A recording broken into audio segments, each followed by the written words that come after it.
Nous entendrons d'abord la présentation par M. Emmanuel Zengeres du rapport de la Commission des questions politiques et de la démocratie intitulé « Les conséquences politiques de l'agression de la Fédération de Russie contre l'Ukraine ». Ensuite, Mme Linda Hofstede-Halleland présentera le rapport de la Commission de la culture, de la science, de l'éducation et des médias relatif à la guerre d'agression contre l'Ukraine, participation des athlètes russes et bélarussiens aux Jeux olympiques et paralympiques de Paris 2024.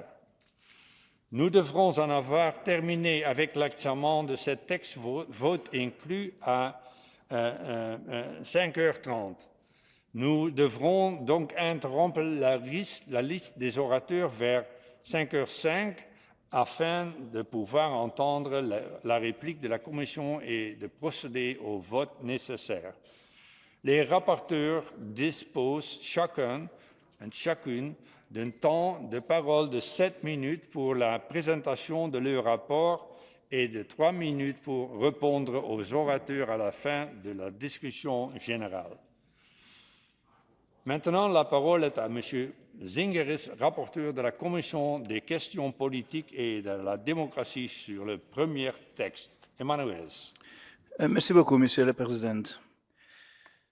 Chers amis, I would like to say that today we are facing 500 days when we're witnessing Russia's illegal and unprovoked war of aggression against Ukraine. 500 days Ukrainians are defending values of Europe, not only on the front line, Mr. President, but the voting inside of their parliament. Istanbul Convention passed through. The other extremely important conventions and bills are approved by the Parliament of Rada during the everyday bombing of Kiev, Odessa, and other major cities and villages.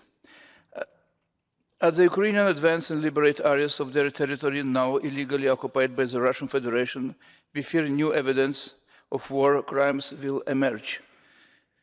The current destruction of Kharkov Dam confirms the barbarism of Putin's war machinery, of war crimes and ecocide. In defending of sovereignty, independence and territorial integrity of their country, Ukrainians are protecting the values of us, of Council of Europe, of Charter of United Nations. One of the main political consequences of Russia's war of aggression against Ukraine is that it has forged a renewed bond amongst democracies in support of Ukraine, not only here in Council of Europe, but in all democratic world. The current summit in Reykjavik the current Reykjavik summit was extremely successful, is the expression of this unity around common values, of the resolve to support Ukraine for as long as it takes. The summit in Reykjavik shows that for the Council of Europe and its member states, supporting Ukraine is a political imperative in everyday life. For Council of Europe member states, supporting Ukraine is important not only as an issue of rule of law and international justice, dear friends, but also to protect democratic security and stability here in Europe. To turn this commitment to the reality is of the most important to step up the assistance to Ukraine now. We must complete a comprehensive system of international accountability of Russia Federation. We welcome, all of us, the register of damages for Ukraine as a historic result, and we will implement very soon in reality in The Hague. But we must keep pursuing full accountability and the establishment of a special tribunal for crimes of aggression. We must ensure this full accountability includes those military and paramilitary groups who participate in the Kremlin aggression against Ukraine and actually, Mr. President, in the aggression in other places like Syria, like Africa. They must be declared like international terrorist groups. I'm talking about Wagner and Kadyrov groups. Dear colleagues, today we will vote in favor for all points mentioned by me and mentioned by you Thank you for being extremely inclusive during all stages of preparation. Thank you for your amendments in Political Affairs Committee. And I would like to say that our report will cover from migrants to energy, economic leverage to elite capture, ecocides created by Russia. And actually, we just have, Mr. President, we just have Mr. Zelensky's statement 2 hours ago that prepared provocation from Russian side on Zaporozhye nuclear power plant are now in preparation, and he has warned the whole world. We will try to this new fact to react. Disinformation to energy blackmail, the kidnapping of Ukrainian children, the putting down the whole Russian democratic society, and Lukashenko, who is on the side of this criminal war on side of Mr. Putin, putting down, we just heard Madame Sveta Tsikhanovskaya, the democratic society, and they're fighting for democracy in Belarus, and Ukraine war means will have effect on Belarusian society too. So, ending, I would like to encourage you to build resilience in your society against the Russian aggression in every day, not looking you have on the newspaper first page or not the events in Ukraine, and don't forget that Moscow is doing a mockery and humiliation from all our sanctions. They have 110, in every pocket they have 110 schemes how to avoid the sanctions, and we will try to build the wall of shame for those banks and those firms, even those countries who are supporting in avoiding the sanctions declared by European Union, by all of our countries, and by United States. Thank you so much. Thank you, Mr. Zingris, dear Manuelis. Now I call Madam Helleland, Rapporteur for the Committee on Culture, Science, and Education and Media, to present the second report. Linda, you have 7 minutes now and 3 minutes at the end to reply to the debate. You have the floor. Thank you, Chair. Dear colleagues, Ukraine continues to stand up against the Russian aggressor with resolve and determination. They are on the front line for democracy and our European values. At the same time, the IOC is considering lifting the ban on Russian and Belarusian athletes from participating in the Paris Games next year. It's deeply worrying and disappointing. Our debate and this resolution are therefore very important. We are not just debating sport and participation in the Olympics. We are also debating how to defend our values, values we share with the Olympic movement. Life, human dignity, and peace, as enshrined by the Olympic Charter. I hope the IOC and the Olympic movement are listening to our debate today. I hope that IOC are ready to take responsibility. The Olympic movement plays a fundamental role. Their decision have a huge resonance and deep global impact. In February last year, the IOC condemned Russia's breach of the Olympic truce and decided to ban Russian and Belarusian athletes and officials from participating in international competitions. They urge all international sports federations to relocate or cancel events planned in Russia or Belarus. Our Culture Committee welcomed and supported this call. But 16 months later, knowing that the war of aggression is still ongoing, knowing that the suffering of the Ukrainian people is worsening, the IOC is considering allowing Russian and Belarusian athletes to participate as neutral in the Paris Games. As a human rights organization, we must raise our voice against this. So why would the IOC change its position? It has been argued that the ban is, one, a possible infringement of the fundamental rights of Russian and Belarusian athletes to participate in sports. 2, not in coherence with Olympic values. And 3, that it is inconsistent and self-centered in a turbulent world. Also, it has been argued that a call on the IOC from the Assembly to maintain the ban is in conflict with the autonomy of sport. As I have explained in my report, none of this is true.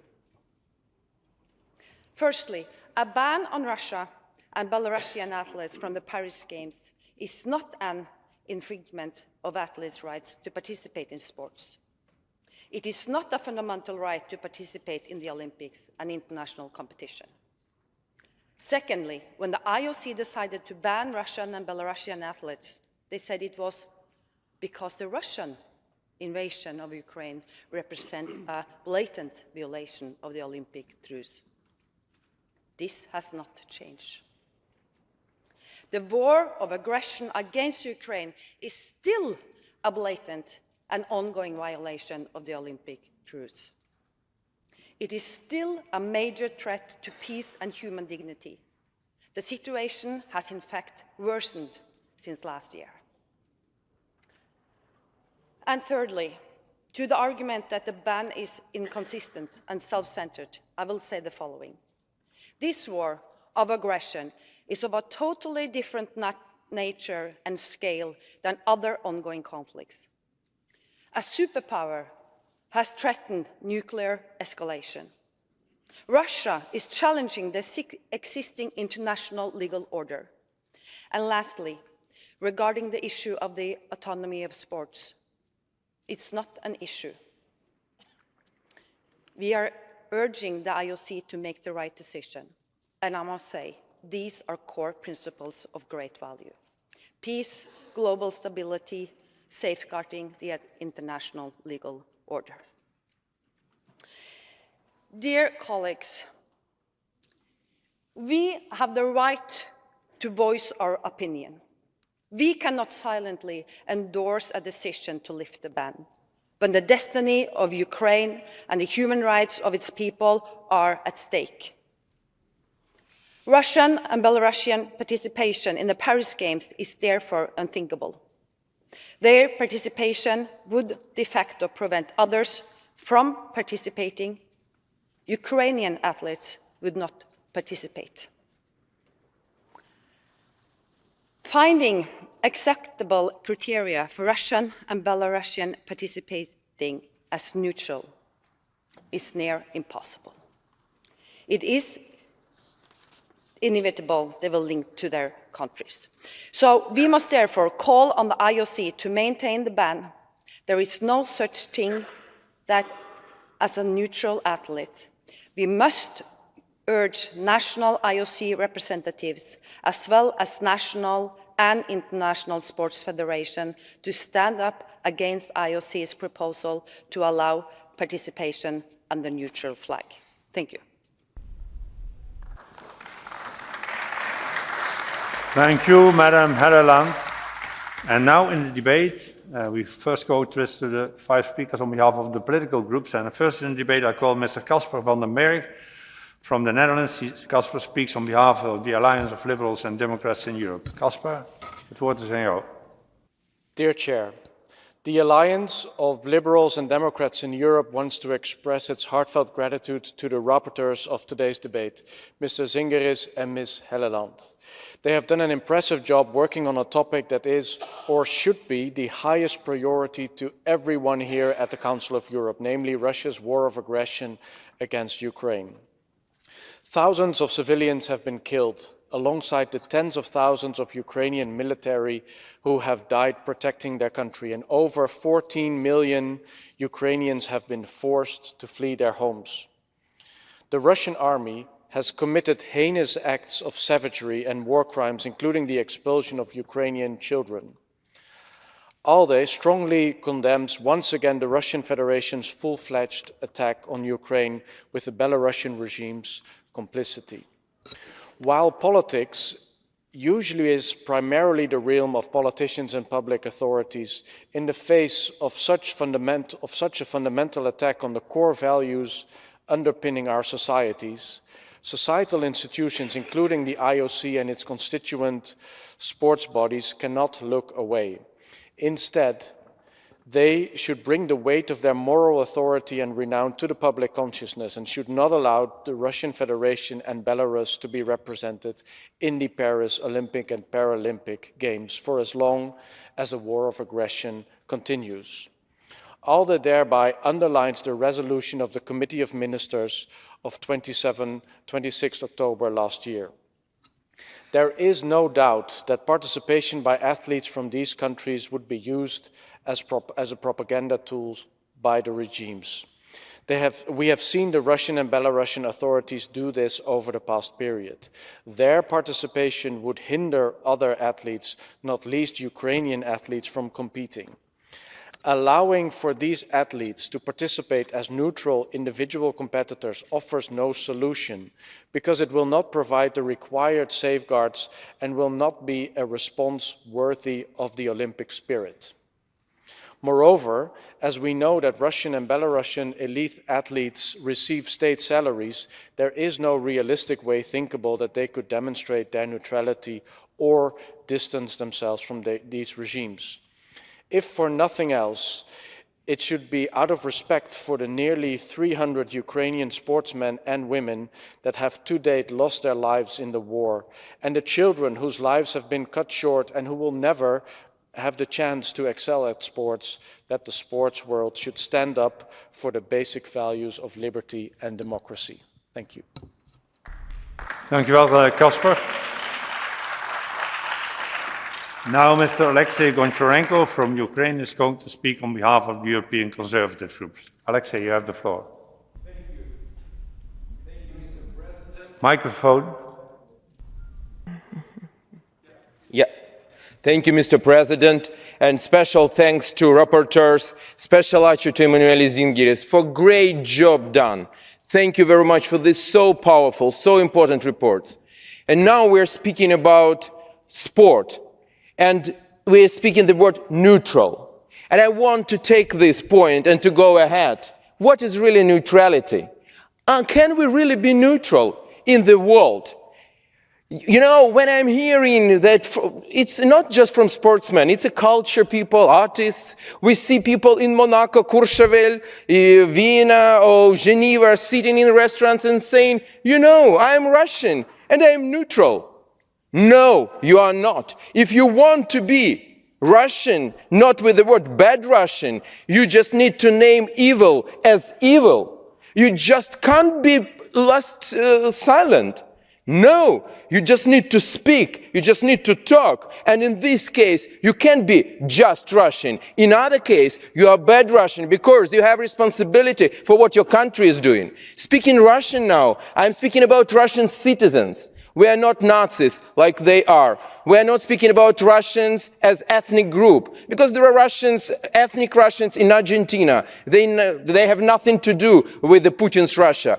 We can be neutral. There are ethnic Russians in Ukraine, and they are good Russians because they're fighting for Ukraine, shoulder to shoulder with Ukrainians, Jewish people, Crimean Tatars and others, for our values, for our country. But if you are a citizen of Russia, no difference of what ethnicity, and you are silent, it means you support Putin. And when we're speaking about sport, Olympic Games is not just about whose muscles are bigger. No, it's about the spirit. And first of all, you should be human. And when you're human, you can't be silent when you see how Russian Federation, your country, is killing children, is destroying Kharkov, is destroying the planet completely, is blackmailing with the nukes the whole world. You just need to speak. In this case, if you are doing it publicly, you can be just Russian. But if you want to be good Russian, it's easy way to do. Who is good Russian? Vladimir Kara-Murza is good Russian, because he is detained in prison because he fought against the war in Russia. Who is good Russian? Good Russians are those who are fighting in Russian volunteer corps today. in Belgorod Oblast of Russian Federation to liberate Russia from Putin's regime. They are good Russian. It's not about Tchaikovsky, it's about those who are playing Tchaikovsky for tyrant and then try to say, you know, I am neutral. No, you are not. If you want to be a good Russian, welcome to Ukraine, welcome to Russian Volunteer Corps.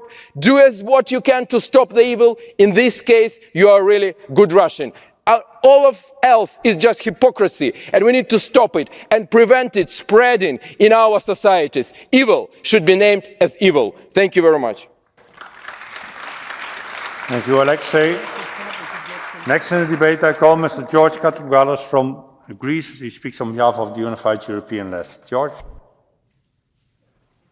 Thank you, Tini. Dear colleagues, our group is not unanimous on the issue of the athletes. Some of us are following the opinion of the rapporteur. Some more have a different opinion. Take note that I am not speaking about a majority. We didn't put that on vote because we did not want it to be a divisive issue diverting us from the support to the values of this organization and the support to Ukraine.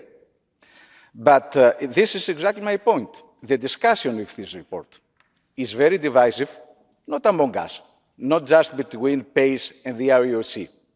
It brings an important breach, a schism, within the bloc that it supports Ukraine. The recent G7 statement is the following, I quote, "We are focused on ensuring that Russian and Belarusian athletes are in no way appearing as representatives of their states." President Macron, the host of the next Olympic Games, have said, I quote, "Sport should not be politicized. These major events are meant to allow athletes from all countries, sometimes including countries at war, to bring sport to life." More importantly than all, we are now in confrontation with the United Nations. Both the special rapporteurs of United Nations on the issue of cultural rights and on racism have said clearly that they consider that a blanket ban on Russian and Belarusian athletes would be discriminatory, a flagrant violation of human rights, and would raise, I quote, "serious issues of non-discrimination." Not it is factually correct what the rapporteur has said, that IOC has lifted the ban on Russia and Belarus. Russia and Belarus, as states, are continued to be banned. Russian teams or Belarusian teams are not going to be present in the Olympics. We are not going to see a hockey Russian team or a Russian basketball team. Individual athletes who are supporting the war are also excluded. Athletes who belong to groups, to athletic groups of the army or the police are going to be excluded. So again, it was a very bad decision to bring this item on the agenda of PACE. It is going to give an easy propaganda victory to the Russian regime, because IOC is not going to hear what we are going to say. Already President Bach of the IOC has lamented, I quote, "Unfortunately, a few countries, in particular European ones, are going beyond this very strict IOC recommendation." It is a mistake, dear colleagues, that we should definitely avoid for the future. Thank you, George. Next in the debate, I call Madam Agnes Sirka Prammer from Austria, and Agnes speaks on behalf of the group of Socialists, Democrats and Greens. Agnes? Thank you, Mr. President. It has now been almost 18 months that the Russian regime started its large-scale invasion on Ukraine. Since the very first day, the Council of Europe member states have been supporting Ukrainians in defending their sovereignty, their independence and the territorial integrity of their country. Because by doing so, they are at the same time defending the basic principles and values of the Council of Europe. They are defending the principles of democracy and rule of law.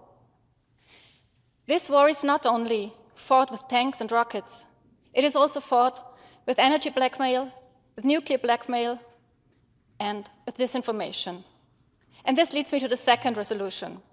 Olympic and Paralympic Games have always been more than sports events. They are a platform for athletes to perform, but also for nations to show their athletes.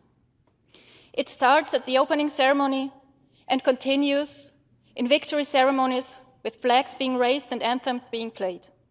Medals are being counted nation-wide. Athletes are always competing for their countries. And that is what Russian propaganda will make of it. Even if under a neutral flag, the message will be, we are part of peaceful games. We are part of the Olympic family. We are level with all others. We are not bad. Yes, as a person involved in sports, it breaks my heart to watch games, knowing that there are athletes who have been training for years to get into the shape to qualify for the participation at Olympic or Paralympic Games, and now cannot do so because their regimes started and continue a terrible war. But this is not about sports hearts breaking. It is about hundreds and thousands of Ukrainian and also Russian hearts that stopped beating. This is about crimes, war crimes being committed every day. This is about large amounts of soil and natural resources being destroyed on purpose. This is about people being tortured and murdered, about women being raped, and about children being kidnapped. What national governments and international institutions can and shall do to stop Russian Federation's aggression on Ukraine is listed in the resolution. In summary, it is to show the Russian regime and the world that the Russian leader has put the country outside of the community. What the IOC can do is simply not to give the Russian and also the Belarusian regimes the opportunity to use the Olympic and Paralympic Games in Paris as a platform to transport the very opposite of what the community of states has agreed. The IOC has to make it clear that there is no space on the pitch for those not playing by the rules. Thank you. Thank you, Agnes. And last speaker on behalf of the political groups, Mr. Alexander Pojciev from Poland on behalf of the European People's Party. Alexander. Chers collègues, nous débattons possible exclusion des athlètes russes et biélorusses des Jeux olympiques. Comité olympique international et certains d'entre nous partagent une idée que l'olympisme, c'est s'aimer la paix et que les athlètes n'ont rien à voir avec les deux régimes, ainsi que la décision de les priver de Jeux à Paris, c'est inhumain. Comme la solution, il nous est proposé leur participation sous le drapeau neutre. Non. Non et non. D'abord, dans l'Antiquité, où nous voyons la naissance de l'idée olympique, tous les conflits armés devaient cesser obligatoirement. Vous vous souvenez que les forces russes on attendait la fin des Jeux olympiques à Pékin en hiver. Pourquoi? Ils ont eu peur. Est-ce que le comité a reçu une telle déclaration pour 2024? Non. Drapeau neutre. J'ai regardé récemment le tournoi de Roland-Garros à la télé française. Les commentateurs, au moins 50 fois, pendant un match, ont appelé M. Medvedev, que j'adore comme le joueur du tennis, athlète russe. Est-ce qu'à Paris, les commentateurs vont dire pendant les matchs de foot, l'équipe neutre a gagné contre l'Iran? Non. Alors, cette neutralité, elle est où? On dit, les athlètes, ils ont tellement travaillé. Et est-ce que les athlètes ukrainiens n'ont pas travaillé? est-ce qu'ils ont eu les mêmes conditions d'entraînement que les autres? Non. Alors, l'égalité, c'est où? On dit qu'ils n'ont rien à voir avec les régimes. Non, ils sont mouillés jusqu'aux les oreilles. Et les collègues qui vont parler, qui vont me suivre, vont vous expliquer pourquoi. Je demande, est-ce qu'en 1940, avant que toutes les atrocités de la guerre en Pologne sont venues que tout le monde a appris tout ça, est-ce que quelqu'un a voulu organiser les Jeux olympiques? Non. Alors, en plus, je souligne que c'est le plus fort de toutes les sanctions qu'on puisse imaginer. Emmanuel Zingeris va parler des conséquences politiques d'agression russe contre l'Ukraine. Une grande conséquence, c'est la désinformation qui est menée par les forces pro-russes dans les pays qui sont les plus investis dans l'aide à l'Ukraine. Il y a seulement 2 jours, vous avez vu un débat sur la commission bolchevique créée en Pologne pour combattre non des vrais alliés russes, mais l'opposition. J'étais stupéfié de voir cette chœur de M. Mereshko, de M. Sigismund, qui chantait unisono support pour la création d'une telle commission. Je vous conseille, et je vais vous envoyer les textes de cette loi pour le 2, et vous utilisez ça d'abord chez vous. Merci. Merci à vous, Alexandre. Next in the debate, le prochain orateur est M. Piero Fassino de l'Italie. Piero.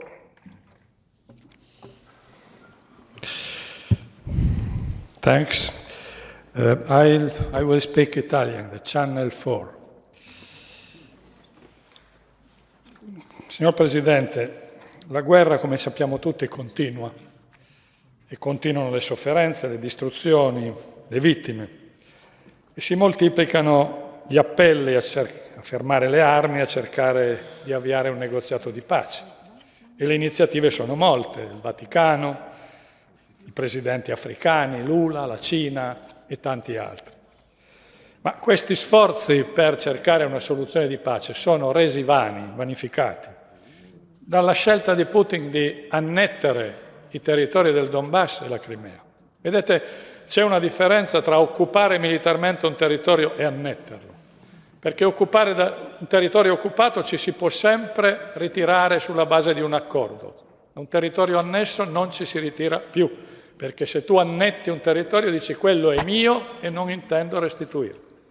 E quindi a tutti quelli che invocano un negoziato, io dico attenzione che l'oggetto del negoziato non c'è, perché Putin ha annesso i territori e non intende restituirli.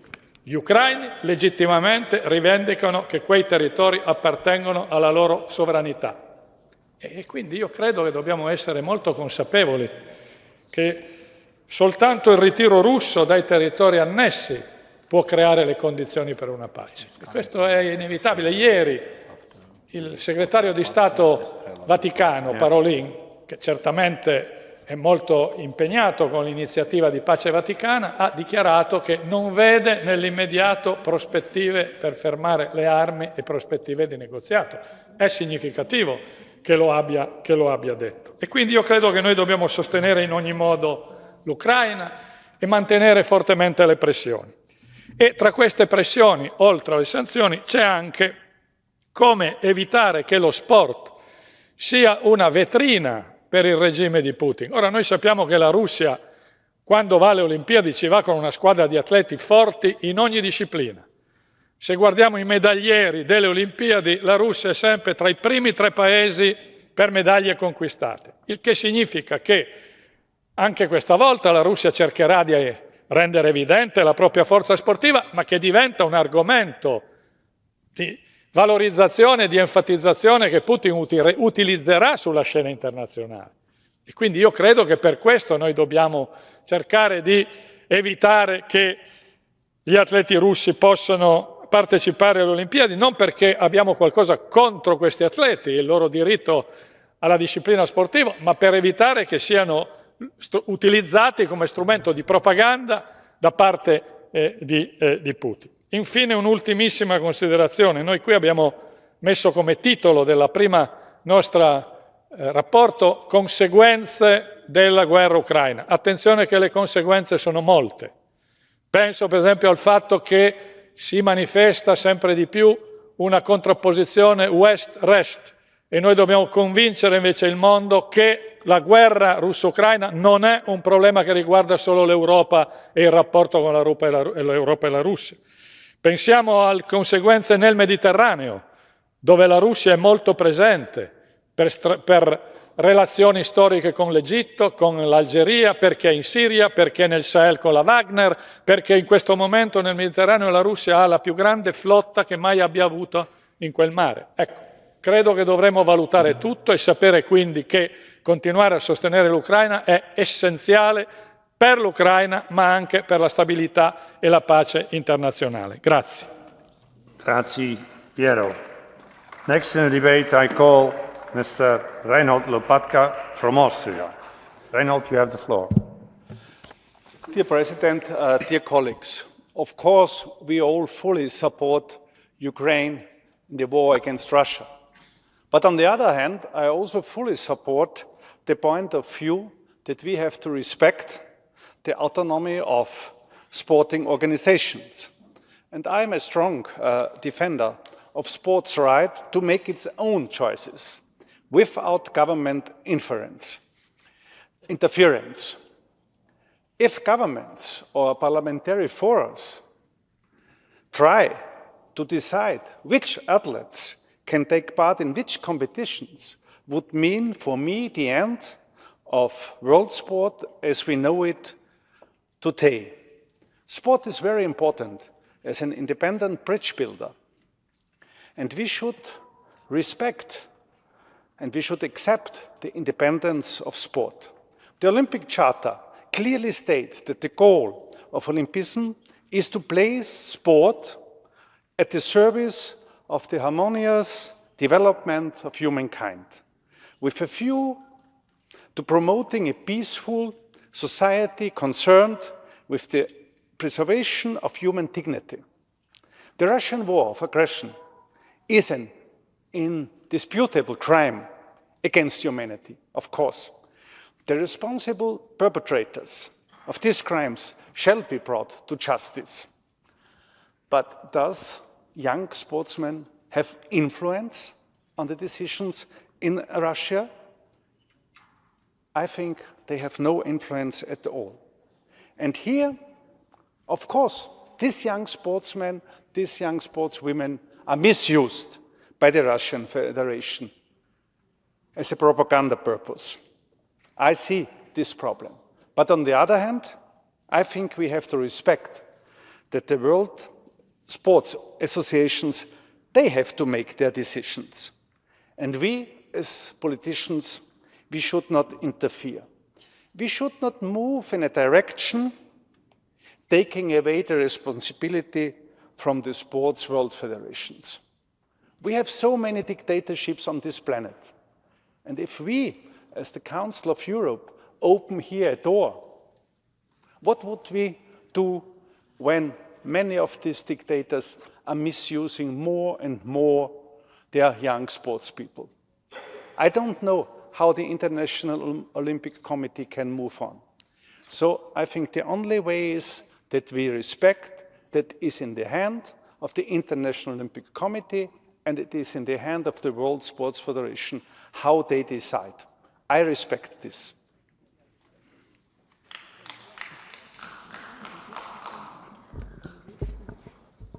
Bonjour à toutes et à tous, et merci à M. Lopka. Et maintenant, la parole est à M. Roland Rino-Buchel de la Suisse. Vous avez la parole, monsieur. Geschätzte Vizepräsidentin, geschätzte Damen und Herren, geschätzte Kolleginnen und Kollegen. Ich habe beruflich sehr viel mit Sportlern zu tun. Ich habe das mein ganzes Leben lang zu tun, ist ein Teil meines beruflichen Weges. Gestern und heute hatte ich telefoniert mit Sportlerinnen und Sportlern. Einer von ihnen sagte mir klipp und klar, als Goldmedaillengewinner bei Olympischen Spielen will ich gegen die Besten gewinnen, gegen die Besten der Welt. Ich will der Beste sein von allen der Welt, der Beste von allen. Und zwar der Beste von allen ehrlichen Sportlern der Welt, der Beste von den Sportlern, die nicht bescheißen, die nicht dopen. In diesem Sinne bin ich dafür, Sportlerinnen und Sportler von Olympischen Spielen auszuschließen, wenn sie Betrüger sind, wenn sie den Sport manipulieren, wenn sie dopen. Nun will diese parlamentarische Versammlung Sportlerinnen und Sportler aus anderen Gründen ausschließen. Diese Versammlung will die Olympischen Spiele politisieren. Wollen wir das IOC tatsächlich dazu nötigen, seine Charta zu verletzen? Was ist denn das IOC? Das IOC ist eine private internationale Organisation, die als Verein gegründet wurde und ihren Sitz in Lausanne hat. Zum IOC komme ich gleich nochmals, zuerst aber ein paar Sätze zu den Sportministern unserer Mitgliedsländer. Vor 10 Jahren bekräftigten sie an der 5. UNESCO-Weltkonferenz der Sportminister in der sogenannten Berliner Erklärung, dass jeder Mensch die Möglichkeit des Zugangs zu Sport und zur Teilhabe am Sport als ein grundlegendes Recht haben muss. Und zwar unabhängig von ethnischer Herkunft, Geschlecht, Alter, kulturellem und sozialem Hintergrund und so weiter. Wenn wir in dieser Versammlung nun verlangen, dass russische und belarussische Sportlerinnen und Sportler ausgeschlossen werden, dann fordern wir, dass die Sportminister gegen die Berliner Erklärung verstoßen. Kommen wir nur zurück zur eingangs erwähnten Olympischen Charta. Dort sind unter anderem folgende Prinzipien festgelegt. Ich zitiere. Die Ausübung von Sport ist ein Menschenrecht. Jede Form von Diskriminierung eines Landes oder einer Person aufgrund von Rasse, Religion, Politik, Geschlecht oder aus sonstigen Gründen ist mit der Zugehörigkeit zur olympischen Bewegung nicht vereinbar. Unter Kapitel 1 muss das IOC sogar gegen jeden politischen oder kommerziellen Missbrauch des Sports und der Athleten vorgehen. Es ist also eine aktive Verpflichtung des IOC, Interventionen der Politik in den Sport zu verhindern, und zwar unabhängig davon, ob diese hehre Ziele verfolgen oder nicht. Geschätzte Damen und Herren, ich bin überzeugt, dass der Sport ein politikfreier Raum sein muss.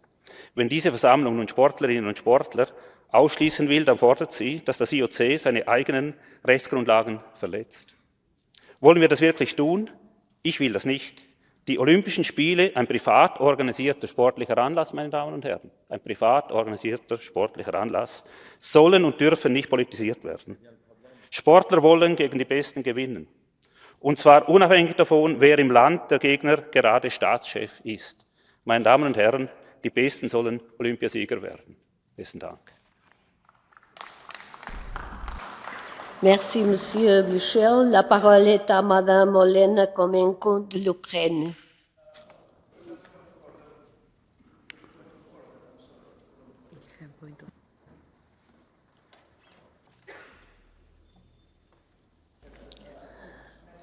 Désolée, Madame Olena Komenko, parce que Monsieur Zingaris a demandé un point d'ordre.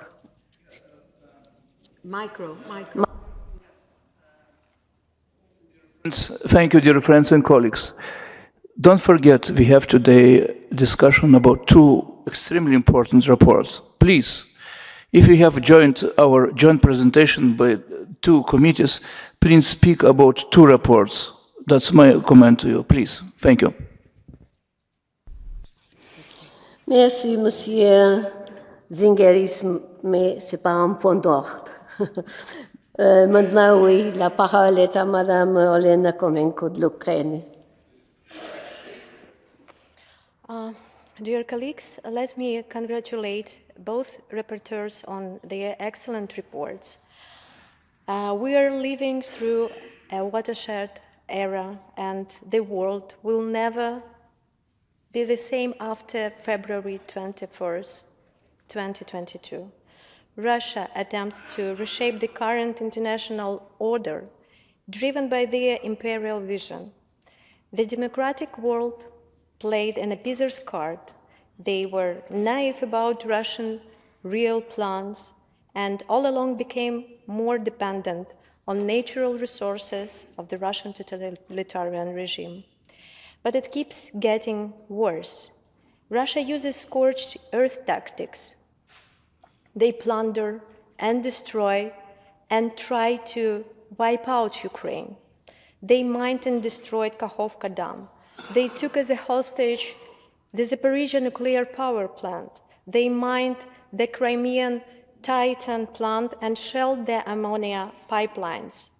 They exceed any expectations from the notion of madness and feed on the weak reaction of their opponents. They wish we never existed. Well, we are here, and here we are still fighting fiercely. But on our side, is naivety over? I'm not sure about that. Perceptions change drastically only after horrors of war are seen with your own eyes. It converts into support against the aggressor for the cause of just self-defense, but way too slow. The main burden is still carried by Ukrainians, and knowing about the vast human resource of Russia, their insane disregard for human rights and human life, we cannot scream enough how urgent it is.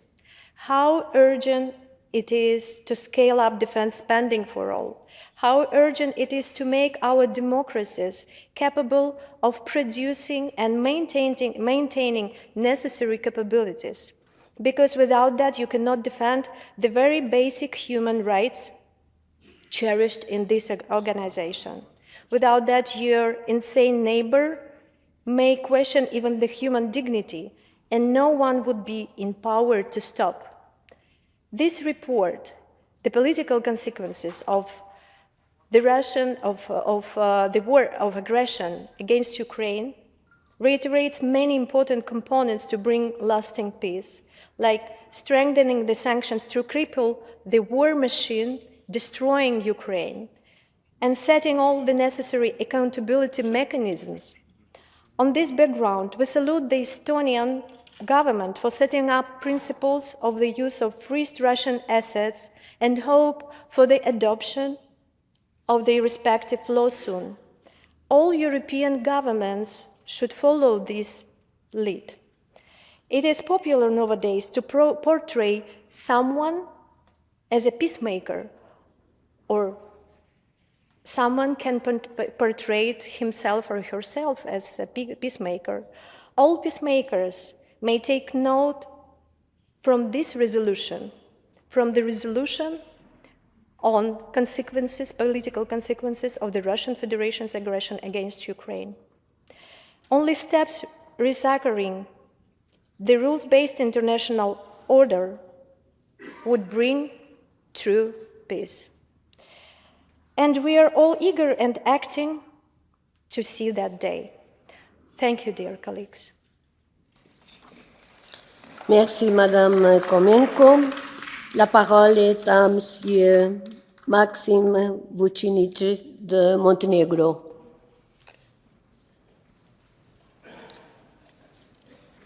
Il n'est pas là. Donc, la parole est à Monsieur Bernard Fournier de France. Madame la Présidente, mes chers collègues, la guerre d'agression menée par la Russie contre l'Ukraine nous a incités à réaffirmer nos valeurs lors du sommet de Reykjavik des 16 et 17 mai dernier. Lors de ce sommet, il a été décidé que le soutien à l'Ukraine devait être un impératif politique pour le Conseil de l'Europe et ses États membres. Ce soutien est d'autant plus nécessaire que de l'issue de cette guerre dépendra l'avenir de nos valeurs démocratiques et la stabilité de notre continent. Si l'Ukraine ne parvient pas à faire reculer la Russie, celle-ci s'attaquera demain à la Moldavie et à la Géorgie, qui sont déjà la cible de tentatives de déstabilisation politique. La Fédération de Russie contribue déjà à fomenter des manifestations contre le gouvernement au pouvoir en Moldavie. Il mène également contre ce gouvernement de vastes campagnes de désinformation en ligne et des cyberattaques. La situation dans les régions géorgiennes, d'Abkhazie et d'Ossétie du Sud s'est également de nouveau dégradée. Une pression de plus en plus forte s'exerçant pour exercer sur ces deux régions, pour intégrer ces deux régions à la Fédération de Russie. Enfin, une victoire de la Russie impliquerait un statu quo politique en Biélorussie pour encore de nombreuses années. Il est donc essentiel que nous puissions nous rassembler autour des valeurs de notre organisation tout en soutenant le droit de l'Ukraine à se défendre. L'Union européenne, les États-Unis et le Royaume-Uni fournissent une assistance militaire à l'Ukraine en lui livrant des armes de pointe indispensables pour qu'elle puisse mener la contre-offensive. Je veux souligner l'importance de l'effort que cela représente pour nos États, tant sur le plan financier qu'industriel et logistique. Mais cela nous rappelle que la défense de nos valeurs a un coût. Parallèlement, les crimes commis par la Fédération de Russie continuent d'être documentés et répertoriés. Ce travail est indispensable pour pouvoir un jour traduire en justice les responsables des crimes commis dans le cadre de cette guerre d'agression. Un registre de dommages causés par la guerre a été créé lors du sommet, première étape vers un mécanisme international d'indemnisation des victimes de l'agression russe. Si de nombreux organismes travaillent à établir les différentes responsabilités, notre Assemblée doit continuer de plaider pour que les responsables des crimes de guerre russes, y compris au plus haut niveau de l'État, puissent être jugés et condamnés. Ils devront, le moment venu, répondre de leurs crimes.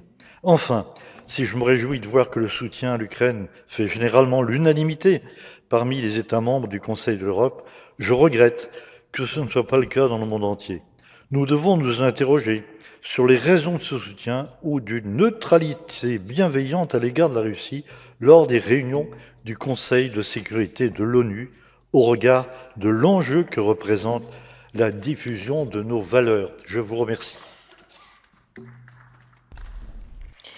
Merci, Monsieur Fournier. La parole est à Madame Lisa Pacosta de l'Estonie. Thank you. Dear colleagues, let me begin with a memory from my childhood in Estonia, its capital city Tallinn, occupied by Soviet Russia. In 1980, Tallinn was the venue for the sailing regatta of the Olympic Games held then in Moscow. Children remember this event very well because for the few days it was possible to buy chewing gum and bananas, which nowadays would be hard to believe that even these were not available under occupation. In fact, Olympics was designed wholly as a propaganda event by Soviet Russia. Even kids understood that. In order to oppose the Russian invasion to Afghanistan, democratic countries boycotted the Olympic Games in my home city. But even as a child, I was very proud of all the countries who boycotted Russia, because this was the only right thing to do. Dear friends, we can do it right today as well. It is absolutely clear that if we want to follow the Olympic principles, the Russian and Belarusian athletes and officials must be banned from international sport, including the Olympic Games. The Ukrainian fight for freedom is our fight. The murdered Ukrainian children are our children. This should not be forgotten or overlooked. We know well how Russia continues to use sport for propaganda purposes. Many Russian athletes have publicly expressed their support to the war. Russian sport authorities use sports washing in their internal propaganda. It was just a few days ago when the president of Russian Wrestling Federation, Mikhail Mamiashvili, expressed his readiness to drive the Russian team to the Paris Olympics on tanks. We have to tell him, you are not welcomed. Please stay home with your tanks. I thank the rapporteurs Emanuel Zingeris and Linda Hofstadt-Elleland for their reports. This assembly shall be clear in our messages. We express our full solidarity and support with the Ukrainian people.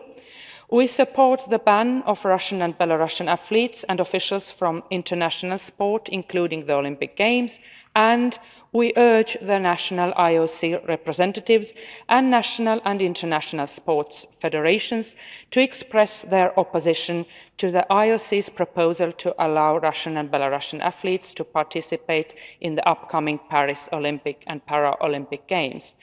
Therefore, the report and the draft resolutions have my full support. Thank you. Merci, Madame Pacosta. La parole est à Madame Sibel Arslan de la Suisse. Sibel, la parole. Besten Dank, Frau Vorsitzende, geschätzte Kolleginnen und Kollegen. Ich möchte mich bei den Berichterstatterinnen auch ganz herzlich bedanken, weil eben auch die Zeiten sehr schwierig sind und wir uns weiterhin mit all diesen schwierigen Themen auseinandersetzen müssen. Wir müssen uns auseinandersetzen, weil die Zeit nötig ist, dass wir nach Alternativen, nach Lösungen suchen müssen, wie wir auch mit autoritären Staatsmännern umgehen sollten. Deshalb ist der russische Angriffskrieg nicht nur ein Angriff auf die Ukraine. Dieser Krieg ist ein Angriff auf uns alle, auf unsere Werte, auf unsere nächsten Generationen. Mit all diesen Umweltschäden, die ein Krieg auch ausrichtet, wird es auch die nächsten Generationen beschäftigen.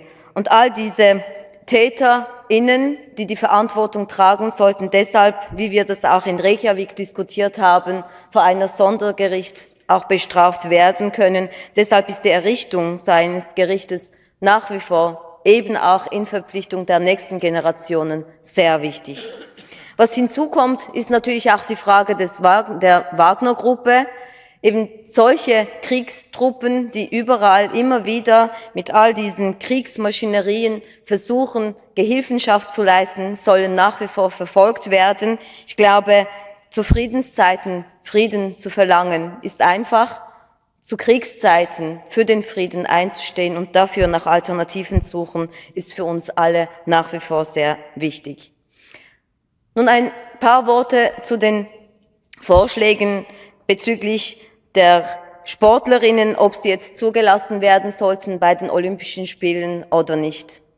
Mein Kollege aus der Schweiz, Roland Büchel, hat es erzählt. Sport ist in der Tat etwas bindend und es sollte grundsätzlich auch sehr frei sein, sich hier eben auch zu betätigen. Was wir aber auch immer wieder sehen, ist, dass die SpielerInnen in den jeweiligen Ländern, insbesondere von den autoritären Staaten, auch ausgenutzt werden, damit sie im Lande selber Propaganda machen können, damit sie auch sagen können, dass sie überhaupt mit keinen Konsequenzen rechnen müssen.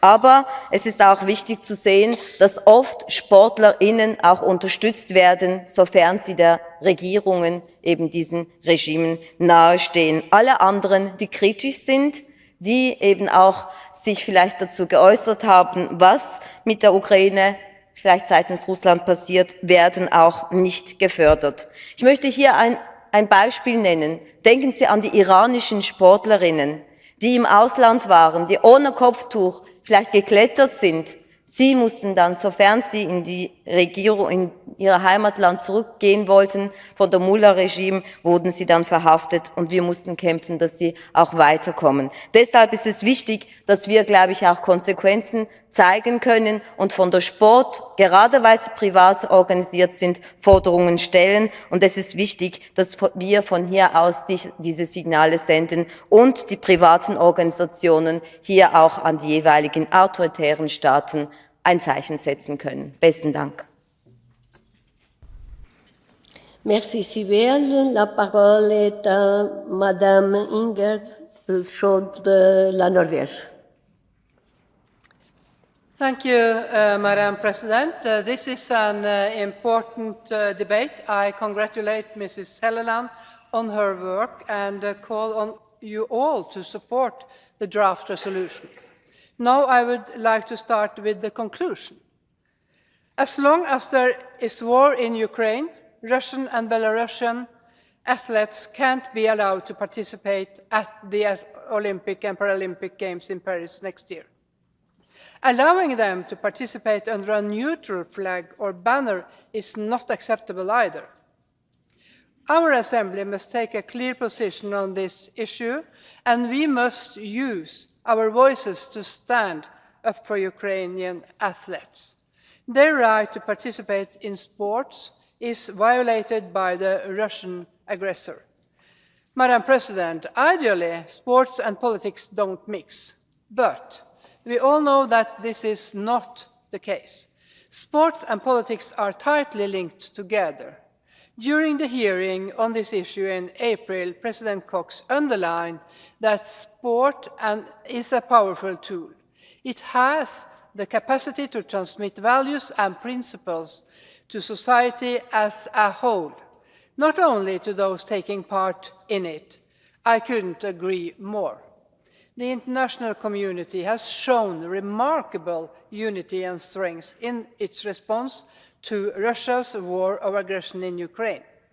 I encourage the world of sport to do the same and to not disengage itself from the rest of the international community. Taking a clear stand, Madam President, on this is not disrespecting the autonomy of sports and sporting organizations. Our Assembly fully respects the autonomy and the competence of the IOC, but we cannot remain silent if the IOC decides to withdraw the ban. We cannot silently endorse such a decision. As Mrs. Helleland states in her report, there are core principles of greater importance than the autonomy of sport. What is at stake here is the preservation of peace, global stability, the safeguarding of the international legal order, the destiny of a country, and the human rights of the Ukrainian people. We all have an obligation to uphold them. Madam President and colleagues, in addition to supporting Mrs. Helleland's report, I encourage you to reach out to your national IOC representatives and national sports federations. Urge them to express their opposition to the IOC's proposal to allow Russian and Belarusian athletes to take part in the upcoming Paris Olympics. It's the right time to do so, Madam President. Thank you.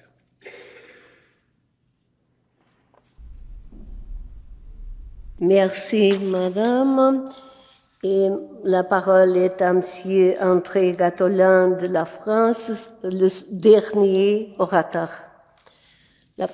Merci Madame la Présidente. Mes chers collègues, je veux tout d'abord féliciter très chaleureusement nos deux rapporteurs, Emmanuel Zingeris et Madame Helleland, pour la qualité de leurs deux documents qui nous ont délivrés, et puis aussi des amendements qui ont été ajoutés, notamment par nos collègues et dont nous débattrons, nos collègues ukrainiens. Alors, le rapporteur Zingeris nous a invités évidemment à traiter les deux sujets. Et c'est vrai que les deux sujets sont éminemment liés. Et je dirais que finalement, et ça va être un peu difficile pour nos traducteurs, mais la question, c'est au regard de tous les crimes déjà commis contre l'humanité et bien au-delà par la Russie doit être mise au banc des nations, le bannissement. Et un des bannissements, c'est la question de leur présence et de leurs alliés bélarusses aux Jeux Olympiques. Et puis, de ce bannissement, il va falloir passer au banc des accusés. C'est le même mot en français, la même sonorité, mais c'est celle d'argumenter l'accusation, et là nous sommes bien dans ces deux tendances-là.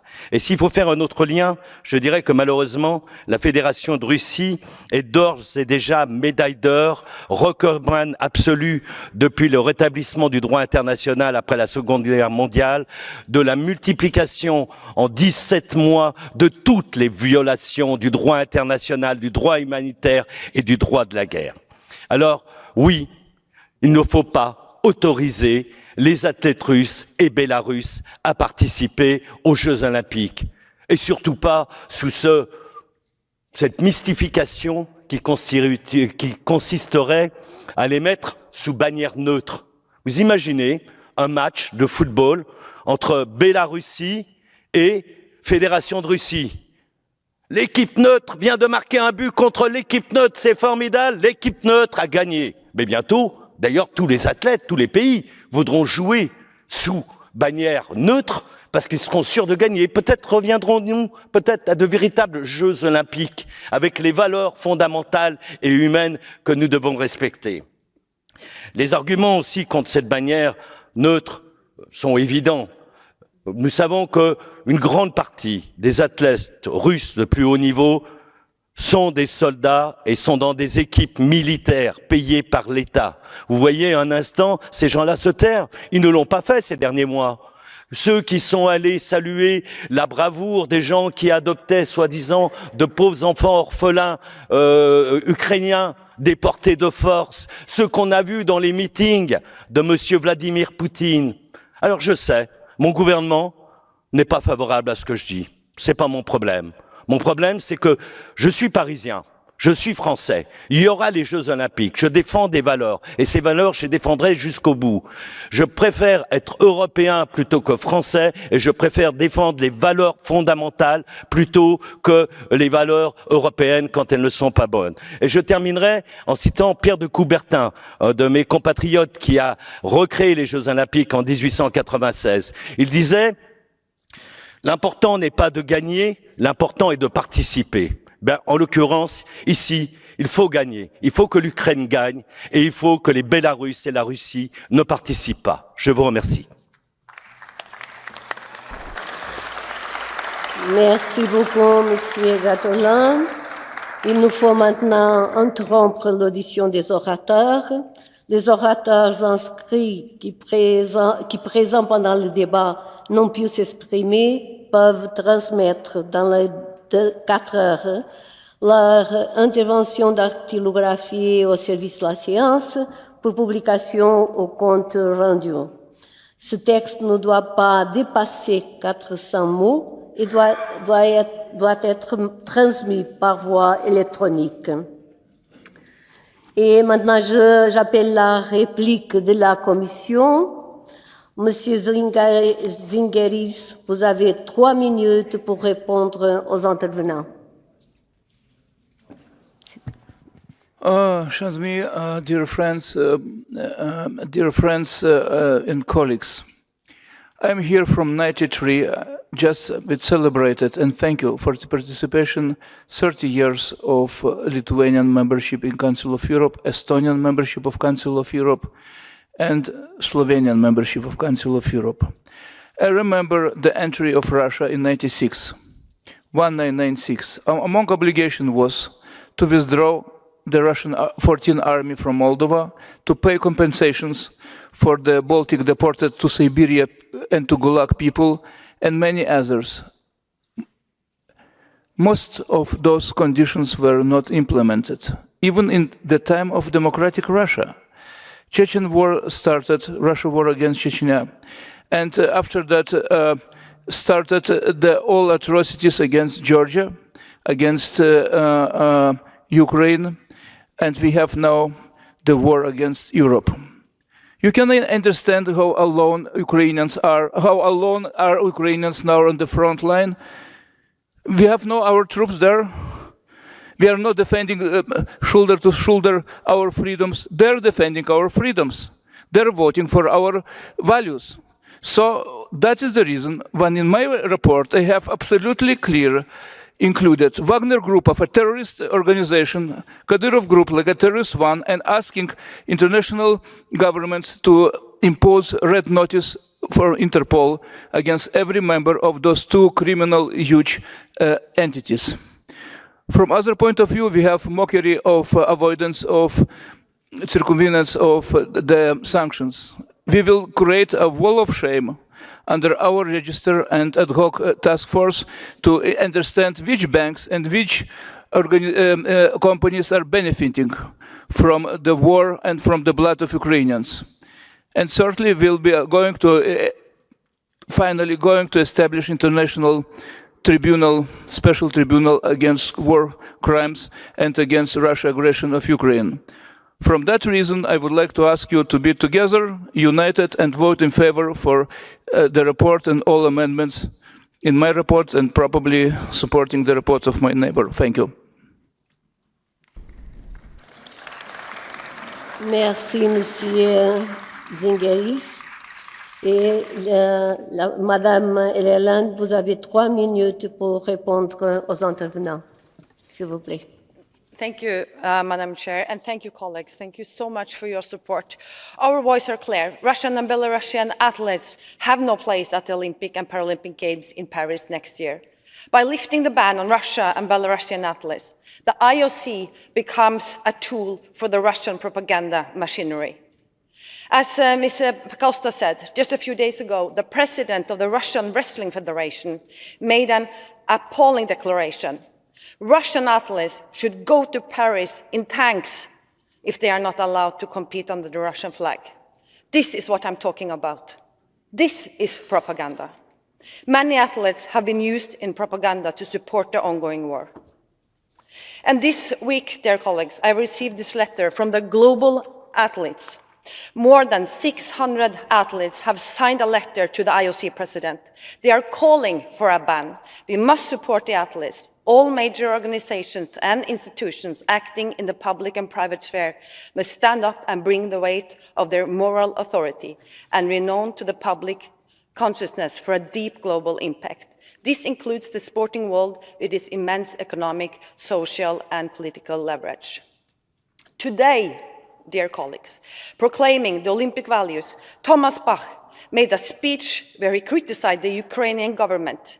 His so-called athlete-centered, value-based approach is simply an excuse to not take a strong stand against the ongoing war. The world of sports, which we love so much, cannot end up on the wrong side of history. And with their action to the IOC is undermining sports and the values of the Olympic movement. We are not trying to punish Russian and Belarusian athletes, but our assembly must do everything in its power to stand by Ukraine. The IOC cannot just ignore international condemnation and sanctions and the responsibility they have under the Olympic Charter. What is at stake is the preservation of peace, global stability, safeguarding the international legal order, the destiny of a country, and the human rights of the Ukrainian people. So again, we cannot allow the sporting world to end up on the wrong side of history. Let's use our voice as the Parliamentary Assembly of the Council of Europe, representing 46 European countries. Let's then unite and vote in favor of this resolution. Thank you. Merci, Madame Hélène. Est-ce que Madame Yascon désire répondre au nom de la Commission des questions politiques et de la démocratie? Vous avez 3 minutes, s'il vous plaît.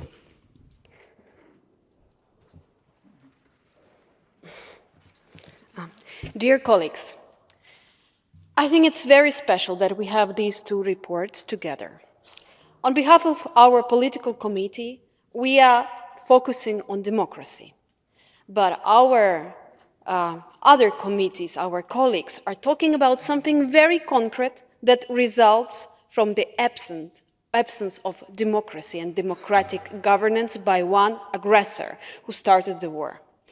And on behalf of the committee, we welcome the report prepared by Emanuele Zingeris because we believe that this is the key priority of our organization now, that goes along together with the priorities that we discussed at Reykjavik summit and yesterday.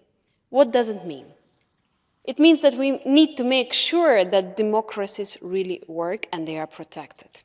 And this report sets the roadmap, the steps to the roadmap on what tools and what things we must do to make sure that democracy is protected. What I mean by that? With the Russian aggression, we see how much of the areas are affected in our democracies, not only in Ukraine, but also in your member states. Energy security, environment, food security, financial security, everything is affected. And we absolutely welcome that recommendations that are in the report regarding Ukraine, that sets the clear mechanism on creating on the register of the compensation of the damage, that sets an important, very important note on sanctions and what policies should be created that will serve as international guidelines now for the member states. Also, the report sets the clear recommendation on having verification and a tracking system of sanctions, goods and other things that shouldn't be entering the global markets. And all of these areas are so much affected. And this report is about Russian aggression in Ukraine, but in fact, it's much wider than that. And it refreshes our purpose of the Council of Europe, and it also speaks also not only for the member states of the Council of Europe. I'm absolutely convinced that it's an incredibly important report also for Latin American countries, for African countries, where the Russian aggression is very much into action, and it means that our democracies are endangered. And I welcome that this report sets something very important that we should have the follow-ups together with. In our next session, what have we done in all these areas that we mentioned so that our democracies in our member states are protected and that we are united and we have all necessary tools and policies for that. Thank you.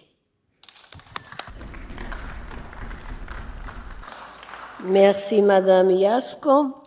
Madame Kravchuk, désirez-vous répondre au nom de la Commission de la culture, de la science, de l'éducation et des médias?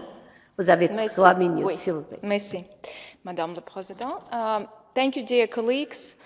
I do not need to give more details because Linda's report is very comprehensive and the position is very firm, strong, and we have a swift stand of this assembly. We have to show it, the swift stand of the assembly in favor of the ban of Russian and Belarusian athletes. And I would have to underline that after all the discussions we held in the Committee of Culture, Education, Media and Sport, at the end of the day, we received unanimous support for this report. And we have to show this unanimous support in this assembly as well.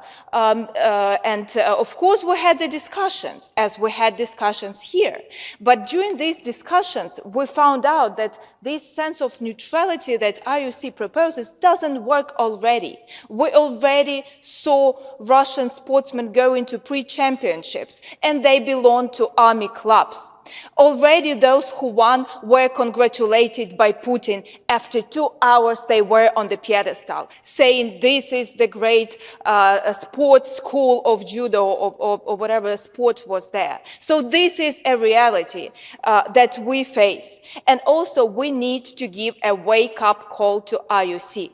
Yes, they are completely independent in their decisions, but we cannot be silent. And we have to call to international federations, to national federations. Sportsmen are moral compass. They always were the authority. They were the people who young people would follow. They need to stand up, and I'm very thankful for the letter of these 600 sportsmen that called us to support the ban, because probably they do not want also to compete with Russian and Belarusian athletes on the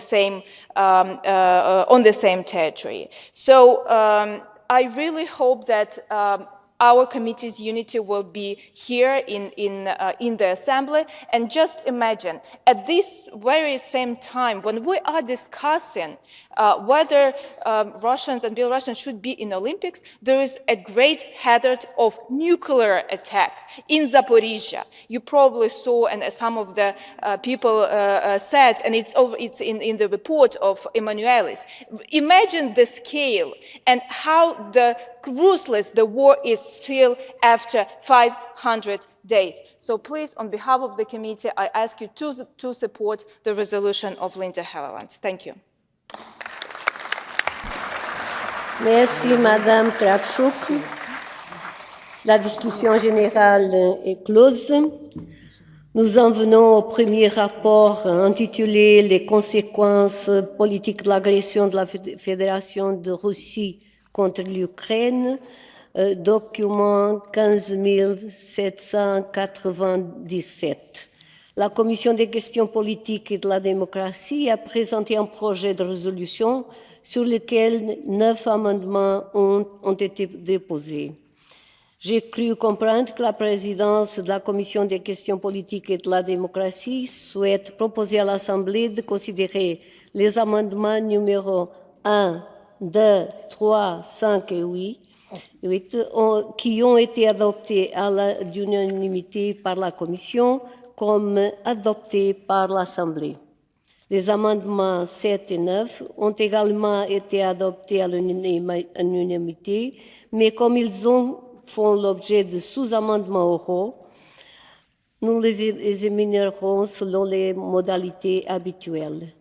Est-ce bien cela, Madame Iasko? Y a-t-il une objection? Ce n'est pas le cas. Donc, les amendements numéro 1, 2, 3, 5 et 8 sur le projet de résolution sont donc déclarés adoptés définitivement. Nous en venons à la discussion des autres amendements. Mes chers collègues, je vous rappelle que le temps d'intervention pour chaque amendement est limité à 30 secondes. J'ai en outre été informé par la présidence de la Commission des questions politiques et de la démocratie que l'amendement numéro 6 a été rejeté par la Commission à une majorité de 2 tiers des suffrages exprimés. Est-ce bien le cas, Madame Iasko? Yes, merci. Est-ce qu'il y a d'objections? Ce n'est pas le cas. Je considère l'amendement numéro 6 comme rejeté définitivement.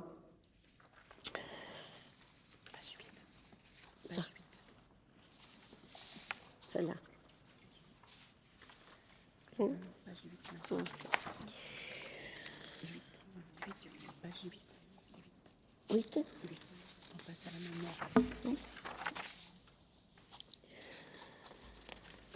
La présidence a été saisie par M. Goncharenko de l'amendement oral suivant.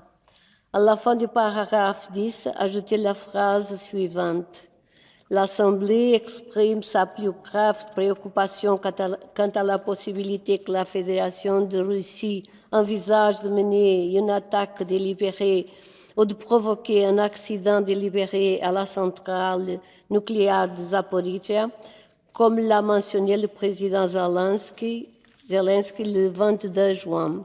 Cela risquerait de provoquer une escalade de la guerre et conduirait à une fuite de radiation aux conséquences dévastatrices pour l'Europe.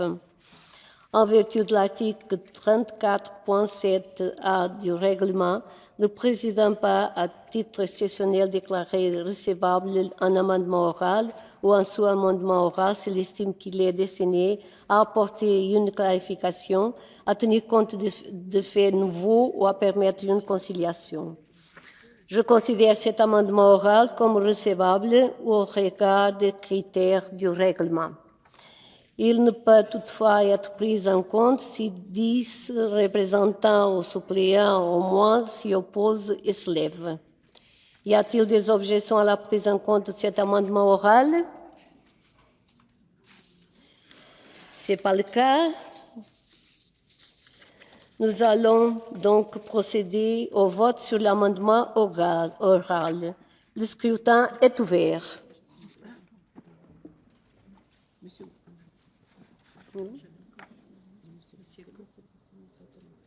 Non?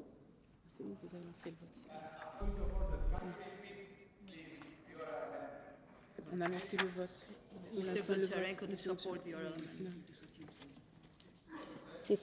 C'est quoi? Demander la parole.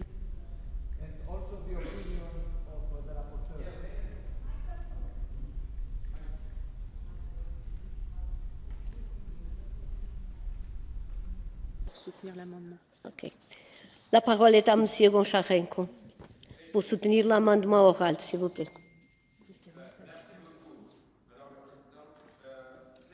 Dear colleagues, it's very important. The fact is that after the committee already made decision on amendments, There was an urgent event happened. The President of Ukraine, Zelensky, announced today about the facts of Russia preparing a terroristic attack and explosion on the Zaporizhzhia nuclear power plant, which is the biggest nuclear power plant in Europe, the third biggest in the world. That's an extremely dangerous situation, and we can't ignore it, especially when we are working on the consequences of this awful aggression. So that's why I propose this oral amendment, and I'm very thankful to Madam President that she supported it, that it could be now decided by our respected Assembly to support it or not. So now on the question of Mr. Katrougalas, I just want to repeat exactly how we propose, what is my proposition of oral amendment. At the end of paragraph 10, add the following sentence. The Assembly expresses its gravest concern that the Russian Federation may be planning to carry out a deliberate attack on or cause a deliberate accident at the Zaporizhzhia nuclear power plant, as mentioned by President Zelensky on 22nd of June. This would risk provoking an escalation in the war and lead to a radiation leak with devastating consequences for Europe. So that is the exact wording, and I ask everybody to support it. We need to react on such threats. Thank you. Merci, Monsieur Goncharenko. Quelqu'un demande la parole contre l'amendement oral? Ce n'est pas le cas. Quel est l'avis de la Commission? I'm extremely in favor, especially to the fact that it was new evidence. And looking to our internal rules, if we have new evidences, we can vote in favor. We can have voting for that. So I'm in favor. Thank you. Merci, Monsieur Zingeris. Et nous allons procéder au vote sur l'amendement oral. Le scrutin est ouvert.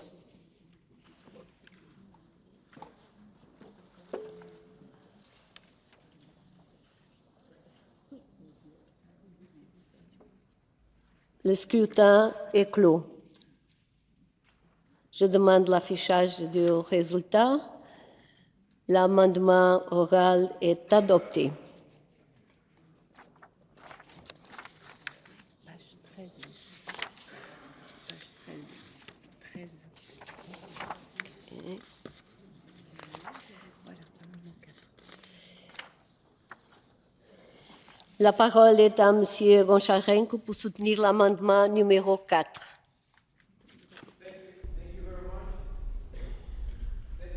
Thank you very much. I think this is an extremely important amendment because it's speaking about nations colonized by Russia in North Caucasus, in other Chechens, Cherkessians, Ossetians, Tatari, Buryati, Kalmyki. Russia is the last colonial empire in Europe, and on our eyes, they are destroying the human rights of these people. In reality, they are doing genocide of these people, sending them to die to Ukraine, to kill Ukrainians and to die themselves.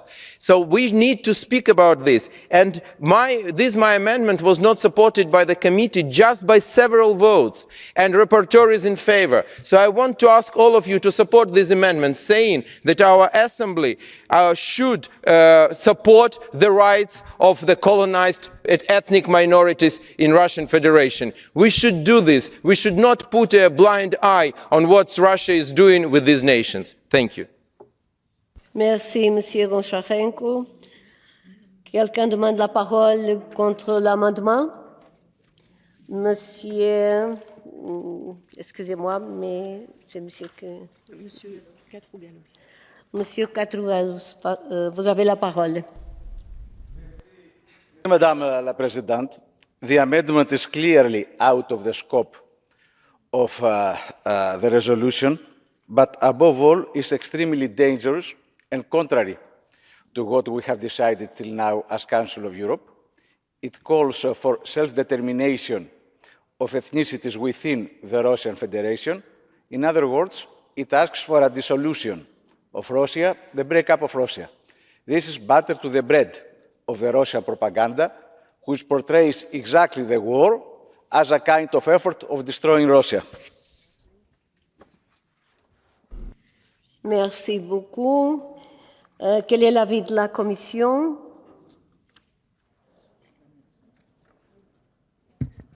Rejected with a simple majority.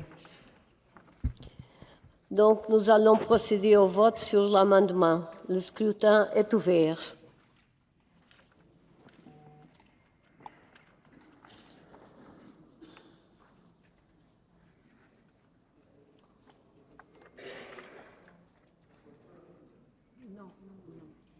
C'est la Commission.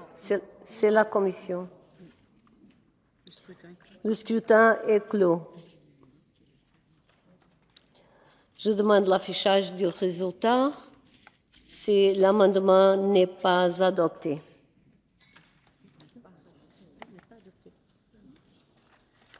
Page 16.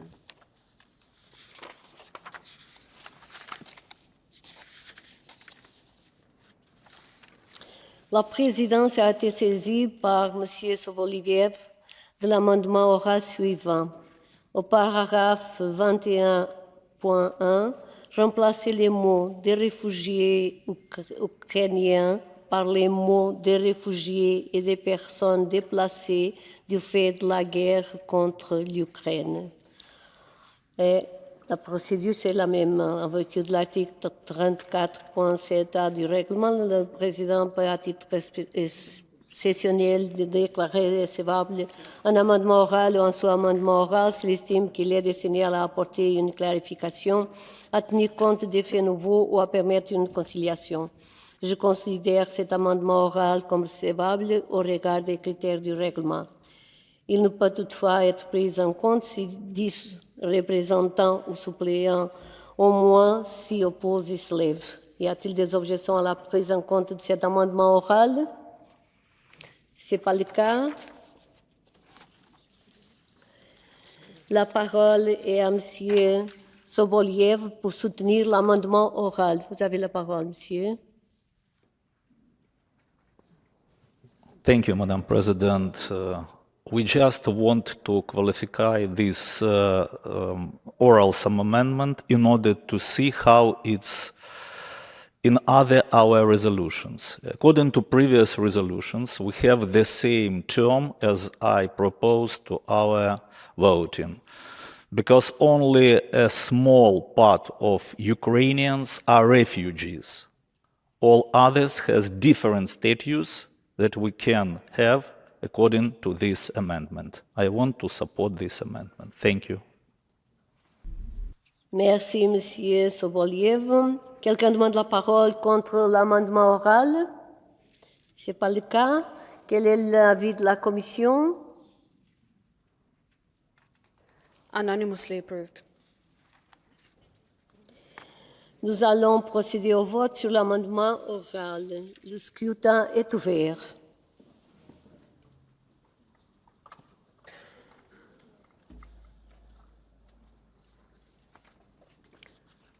Le scrutin est clos.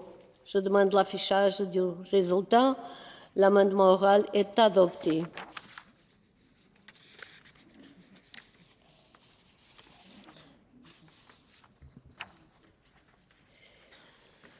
L'amendement numéro 7 fait l'objet d'un sous-amendement oral de la Commission.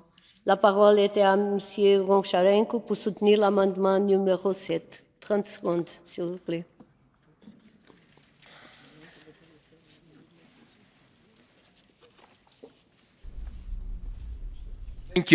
Thank you, Madam President. That is about important thing which I spoke today.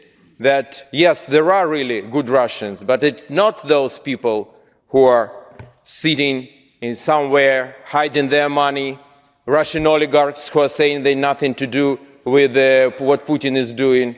But good Russians is those who are fighting against this war. Not so many, unfortunately, but they are. And one of them is Vladimir Kara-Murza. And he is illegally detained and tortured by the Russian regime. So the proposition is to add those who are responsible for these illegal actions against Vladimir Kara-Murza to be sanctioned. Thank you very much. Merci, Monsieur Goncharenko. La présidence a été saisie par la Commission des questions politiques et de la démocratie suivant du sous-amendement oral suivant. L'amendement numéro 7 remplacer le mot poursuite par les mots poursuite arbitraire. Je considère ce sous-amendement recevable au regard des critères du règlement.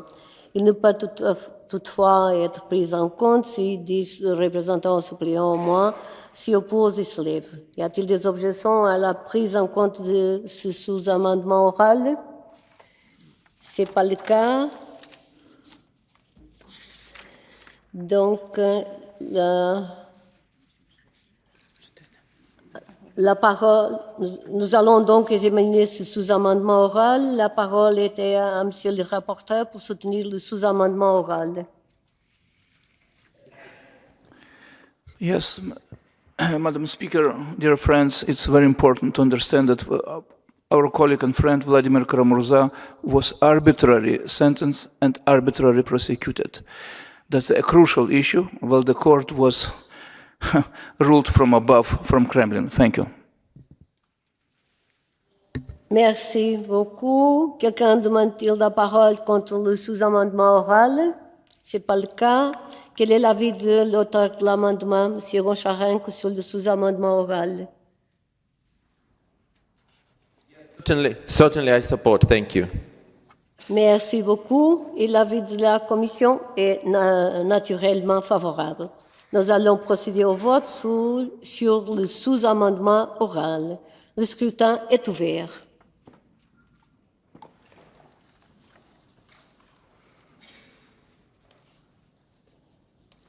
Le scrutin est clos. Je demande l'affichage du résultat. Le sous-amendement oral est adopté.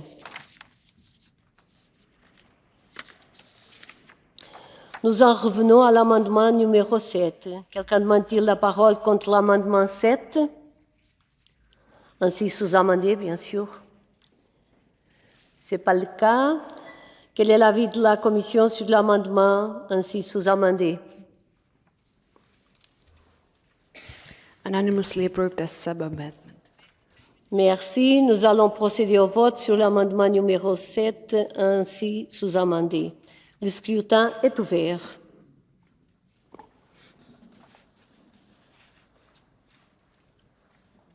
Le scrutin est clos.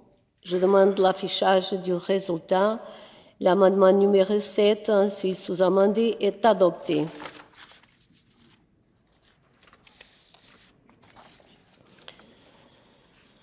L'amendement numéro 9 fait l'objet d'un sous-amendement oral de M. Fassino.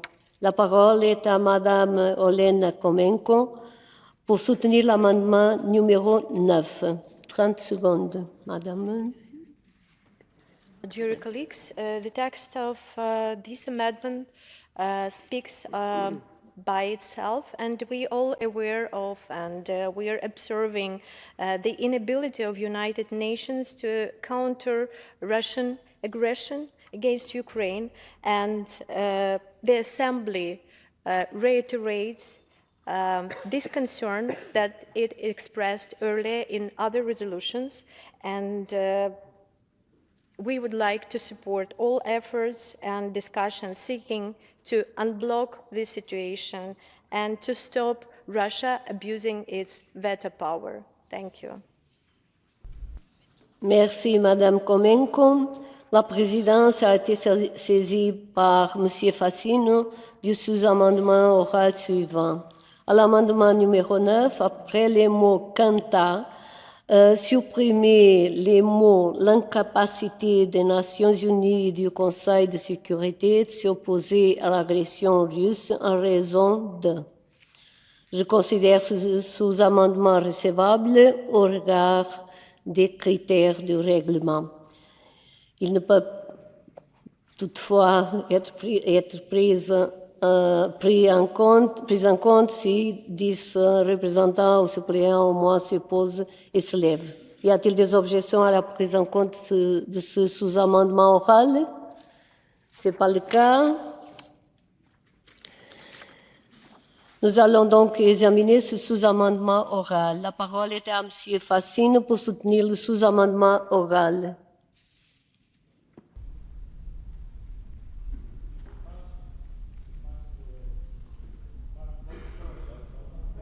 Micro. Ok, excusez-moi. Je pense que ce n'est pas un bon choix que dans un texte d'une résolution du Conseil de l'Europe, on exprime une censure vers le Conseil des Nations Unies. C'est une interférence que je pense qu'il n'est pas utile. Donc ça, c'est la raison pour laquelle j'ai proposé de biffer les lignes que le président a lues. Merci. Merci beaucoup, M. Fassino. Quelqu'un demande-t-il la parole contre le sous-amendement oral? M. Zingeris, vous avez la parole. 30 secondes.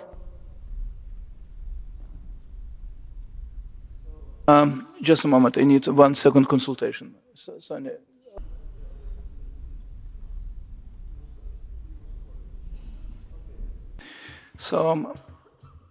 I remember our discussion in the committee, it was supported in favor of our Italian colleague amendment, yes. Je n'ai pas encore demandé quel est l'avis de la Commission. J'ai demandé s'il y a quelqu'un qui est contre le sous-amendement oral. Est-ce qu'il y a quelqu'un demande-t-il la parole contre le sous-amendement oral? Ce n'est pas le cas. Quel est l'avis de l'auteur de l'amendement sur le sous-amendement oral? Madame Komenko, vous avez la parole. I support this sub-amendment. Thank you. Merci beaucoup. Quel est l'avis de la Commission? Anonymously approved as sub-amendment. Merci beaucoup. Nous allons procéder au vote sur le sous-amendement oral. Le scrutin est ouvert.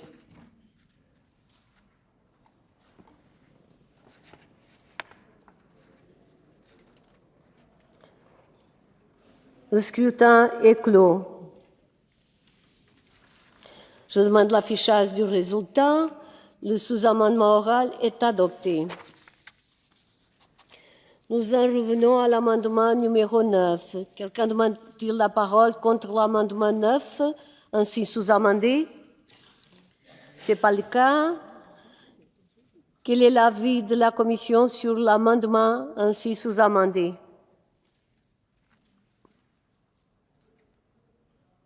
Micro, s'il vous plaît. Yeah, it is approved as sub-amended. Merci. Nous allons procéder au vote sur l'amendement numéro 9, ainsi sous-amendé. Le scrutin est ouvert.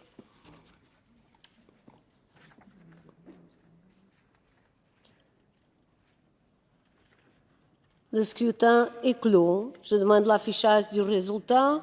L'amendement numéro 9, ainsi sous-amendé, est adopté.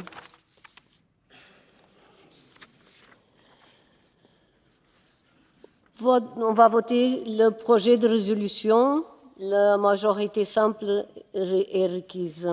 Nous allons procéder au vote. J'ai déjà dit. Le scrutin est ouvert.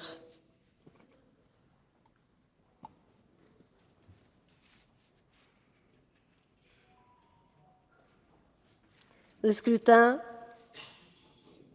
est clos. Je demande l'affichage du résultat. Le projet de résolution contenu dans le document 15 797 amendé est adopté.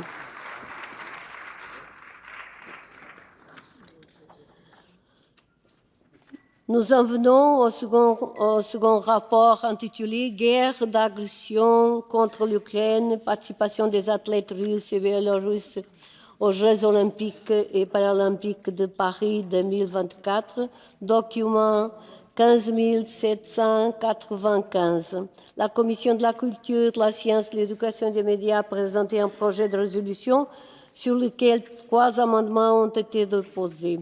J'ai cru comprendre que la présidente de la Commission de la culture, de la science, de l'éducation et des médias souhaite proposer à l'Assemblée de considérer les amendements numéros 2 et 3 qui ont été adoptés à l'unanimité par la Commission comme adoptés par l'Assemblée. Est-ce bien le cas, Madame la Présidente? Yes, that's the case. Merci. Y a-t-il une objection? Ce n'est pas le cas. Il n'y a pas d'objection. Les amendements numéro 2 et 3 sur le projet de résolution sont donc déclarés adoptés définitivement. Nous en venons à la discussion du dernier amendement. Mes chers collègues, je vous rappelle que le temps d'intervention est limité à 30 secondes. Amendement numéro 1. J'ai cru comprendre que M. Oleksiy Goncharenko souhaite retirer l'amendement numéro 1 au profit d'un amendement oral de conciliation de la Commission. C'est bien le cas, M. Goncharenko? Sorry, Madam President, may you repeat your question? Souhaitez-vous retirer l'amendement numéro 1 au profit d'un amendement oral de conciliation de la Commission? Yes, sure, absolutely. Thank you. Merci beaucoup. Quelqu'un d'autre souhaite soutenir l'amendement? Ce n'est pas le cas. Quelqu'un demande la parole contre l'amendement?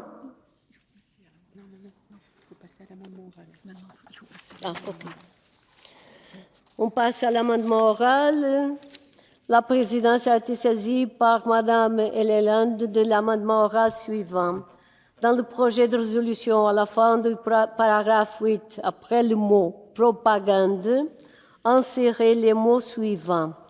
Créant ainsi un récit d'acceptation et de normalisation qui minimiserait la gravité des actes commis par les gouvernements russes et bélarussiens. En vertu de l'article 34.7.a du règlement, le président peut, à titre exceptionnel, déclarer recevable un amendement oral ou un sous-amendement oral s'il estime qu'il est destiné à apporter une clarification, à tenir compte de faits nouveaux ou à permettre une conciliation. Je considère cet amendement oral comme recevable au regard des critères du règlement. Il ne peut toutefois être pris en compte si 10 représentants ou suppléants au moins s'y opposent et se lèvent. Y a-t-il des objections à la prise en compte de cet amendement oral? Ce n'est pas le cas.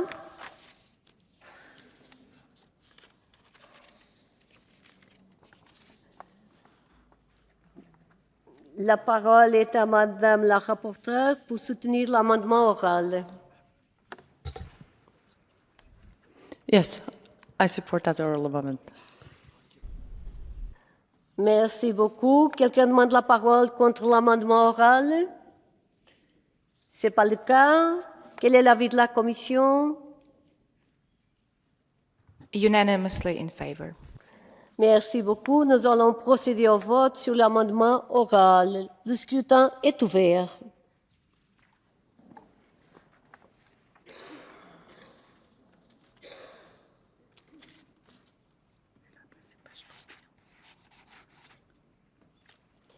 Le scrutin est clos. Je demande l'affichage du résultat. L'amendement oral est adopté.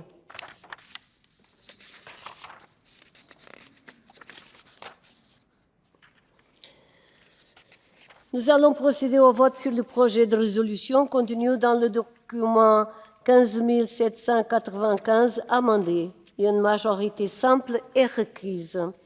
Le scrutin est ouvert.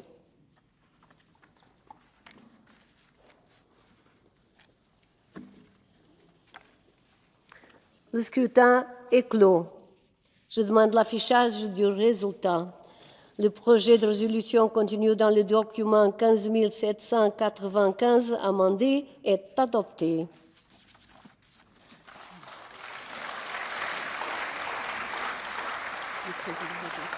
Okay.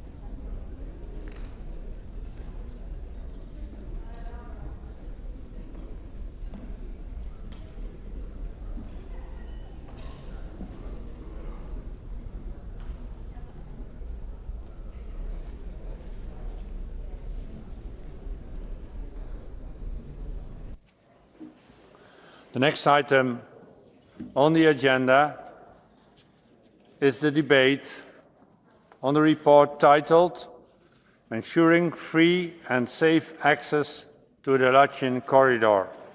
You find it in document 15796, presented by Mr. Paul Gavin on behalf of the Migration, Refugees and Displaced Persons Committee. In order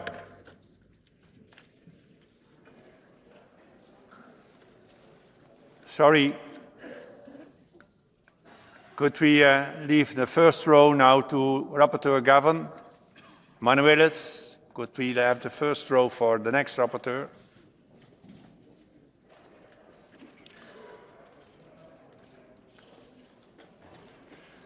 In order to finish by 8 p.m., I will interrupt the list of speakers at about... This is not correct. No, change it. I will have to interrupt the list of speakers, so not everybody will be able to participate in order to allow time for the reply and vote on the draft resolution. Please, ladies, please, gentlemen, would you clear the first row?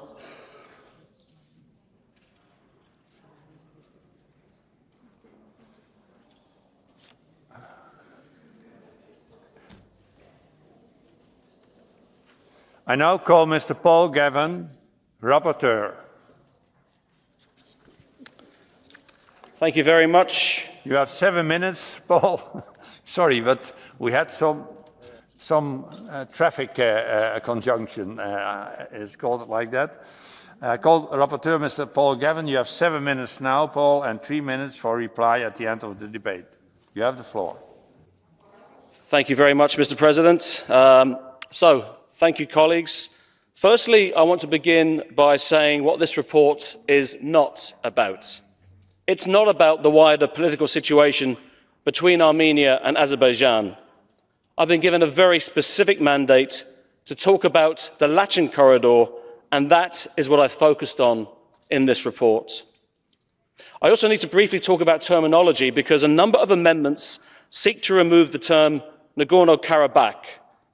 I oppose these amendments because the term Nagorno-Karabakh has always been used in all previous reports and indeed is being used currently by the Monitoring Committee, and I believe my report should be consistent in this regard. So, colleagues, I was asked by my committee to investigate the issue of free and safe access through the Lachin corridor. The committee recommended that I visit both Armenia and Azerbaijan, and crucially, that I travel through the Lachin corridor to see for myself. While I was able to visit Armenia, I was regrettably not invited to Azerbaijan, and I was denied access through the Lachin corridor. Now, there's no small irony in this event, given that the government of Azerbaijan has consistently insisted that there's no problem accessing the corridor. I could not get access. Colleagues, the key finding of my report is that there is neither free nor safe access through the Lachin corridor. And indeed, this is in line with the judgment of the International Court of Justice and indeed the interim measures from our own court here in Strasbourg. So why do I say this?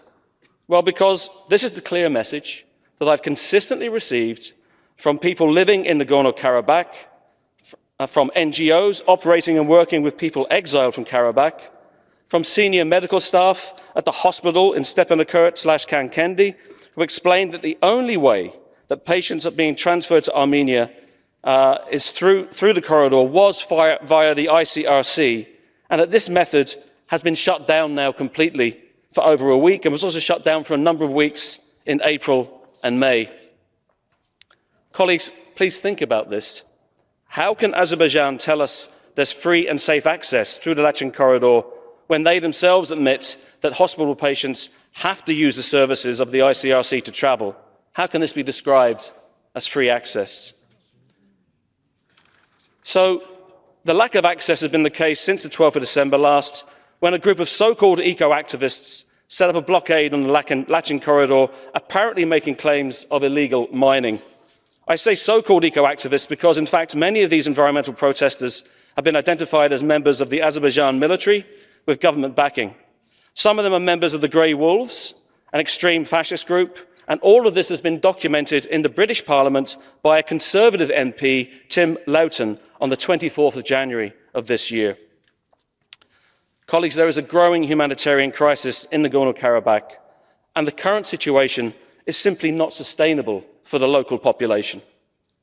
The crisis manifests itself in many ways: enforced family separation, enforced isolation of an entire community, and the fear and panic that that engenders. Access to food, access to medicines, access to medical care, access to education. Schools were closed for months during the winter because of the inability to heat them. And this was due to the deliberate cutting off of electricity and gas to the region. Electricity cut off since the 9th of January, gas cut off on several occasions, and then indefinitely since the 21st of March. So the only means of travel was for people who were sick, and that was through the ICRC, but that has been completely shut down now. So I want you to take a moment to imagine the situation that community finds itself in, cut off and to their minds forgotten by the international community. And then there is the hate speech which comes from the very highest levels of the Azerbaijan government. President Aliyev himself has referred to the population of Nagorno-Karabakh as the contemptible, loathsome and hated enemy. He also made a speech in Lachin itself just a couple of weeks ago, and he sent this message to his Armenian neighbours. He said, "Let them know that we can see Armenian villages from here. We can see those villages, so they should not forget about that." And one further example, the Foreign Affairs Committee in the Azerbaijan Parliament actually referred to the Armenian diaspora as a cancer on the body politic of Europe. Colleagues, please, I hope we can all agree that this language is entirely unacceptable. So, my report makes a number of key recommendations. We should open the Lachin corridor, we need to see it open, and we need all parties to abide by the trilateral agreement. Crucially, we need a fact-finding mission to Nagorno-Karabakh. This is really the elephant in the room, and it's a particularly large elephant. No one, I can't get access through Lachin, but neither can our Human Rights Commissioner, neither can the UNHCR, neither can UNESCO. I have to ask the question, what is it that Azerbaijan are afraid that we will see? I call for gas and electricity to be restored immediately. I call on both countries to work with the Council of Europe to adopt key protocols re the protection of minorities, i.e. the Framework Convention for National Minorities, and a Charter for Protection of Minority and Regional Languages. Colleagues, to conclude, the current situation is simply not sustainable. There's actually been no access for food or medicines or anything for over a week now. We know the corridor is blocked. I'm saying that to you, having done as much thorough research as I can, and without being able to access the Lachin corridor because that was denied. As we head towards the winter, they're expecting more power cuts. They're literally running out of the ability to produce any energy because the hydroelectric dam they have is now running out of water. The situation is not sustainable. A human rights crisis is developing and continues to worsen. We need the support of this entire Assembly, and I ask Azerbaijan and Armenia to do everything in their power to address this situation, to help those people on a humanitarian basis and build a better future for everyone. Thank you. Thank you very much, Mr. Rapporteur. In the debate, we now are going to listen to the speakers on behalf of the political groups. And first in the debate, I call Madam Elisabetta Gardini from Italy, speaking on behalf of the European Conservative Group. Elisabetta, you have the floor. Sì, grazie Presidente. Cari colleghi, noi oggi parliamo di un'area, il Caucaso, che è un crocevia strategico in termini di connettività globale. È una regione con un potenziale incredibile che può però essere realizzato appieno solo con una reale cooperazione tra Armenia e Azerbaigian. Da un lato siamo incoraggiati dall'intensificazione dei contatti tra le parti e, come evidenzia anche la risoluzione, accogliamo con favore il reciproco riconoscimento dell'integrità territoriale da parte dell'Armenia e dell'Azerbaigian. È sicuramente un primo passo importante verso la soluzione di un conflitto che perdura ormai da troppo tempo. Tale riconoscimento dovrebbe permettere alle popolazioni di vivere in pace e sicurezza all'interno dei propri confini. Però in questo momento Come è stato ricordato, siamo tutti molto preoccupati per la situazione nel corridoio di Lachin. Abbiamo seguito con attenzione le notizie relative agli sviluppi sul terreno, nonché il dibattito di questi giorni in Commissione. Siamo consapevoli quindi che ci troviamo di fronte a due narrative contrapposte. Al riguardo non possiamo non ricordare che in base all'accordo tripartito del 2020 il corridoio dovrebbe essere controllato da un contingente di peacekeeping della Federazione Russa e che proprio in virtù di questo accordo Mosca ha assunto nuovamente un ruolo geopolitico importante nell'area. Del resto, i persistenti scontri che hanno causato per entrambi i popoli migliaia di vittime e di rifugiati destano da sempre grandi preoccupazioni nella comunità internazionale e rappresentano il principale ostacolo alla pace e alla stabilità dell'area, agevolando mire espansionistiche da parte di attori terzi che potrebbero anteporre i loro interessi economici e politici al benessere e alla pace dell'area. Ricordiamo in ogni caso che il corridoio di Lachin deve consentire il passaggio della popolazione e dei beni, ma non deve essere assolutamente usato per scopi militari. Ci aspettiamo dunque che entrambi i paesi aumentino gli sforzi verso una de-escalation delle tensioni, con un atteggiamento costruttivo volto a favorire una convivenza realmente pacifica, sulla base del rispetto dei principi internazionali contenuti nella Carta delle Nazioni Unite, della sovranità e dell'integrità territoriale e più in generale del divieto dell'uso della forza armata nelle relazioni internazionali. Auspichiamo che i colloqui che dovrebbero tenersi la settimana prossima a Washington diano risultati incoraggianti, così come sosteniamo la missione UE di osservazione sul terreno EUMA e l'azione di facilitazione europea volta a favore di una soluzione complessiva. Consentitemi anche da italiana di ricordare che la mia nazione vanta storici e importanti rapporti sia con l'Azerbaigian che con l'Armenia e in virtù di tali solidi legami con entrambe le parti l'Italia è davvero motivata a promuovere il tanto atteso percorso di normalizzazione e stabilizzazione della regione.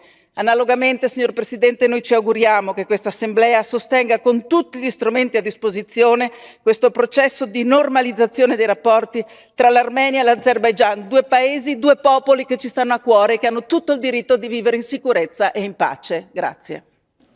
Grazie, Elisabetta. Next in the debate, I call Mr. George Lukaitis from Cyprus on behalf of the Unified European Left Group. George. Thank you, Mr. President.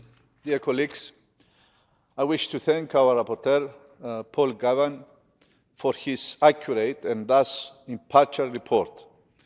We fully support the findings and the recommendations made by Mr. Gavan and hope that this report is given serious consideration in order to guarantee human rights and ensure conditions of peace and security for the people of Nagorno-Karabakh.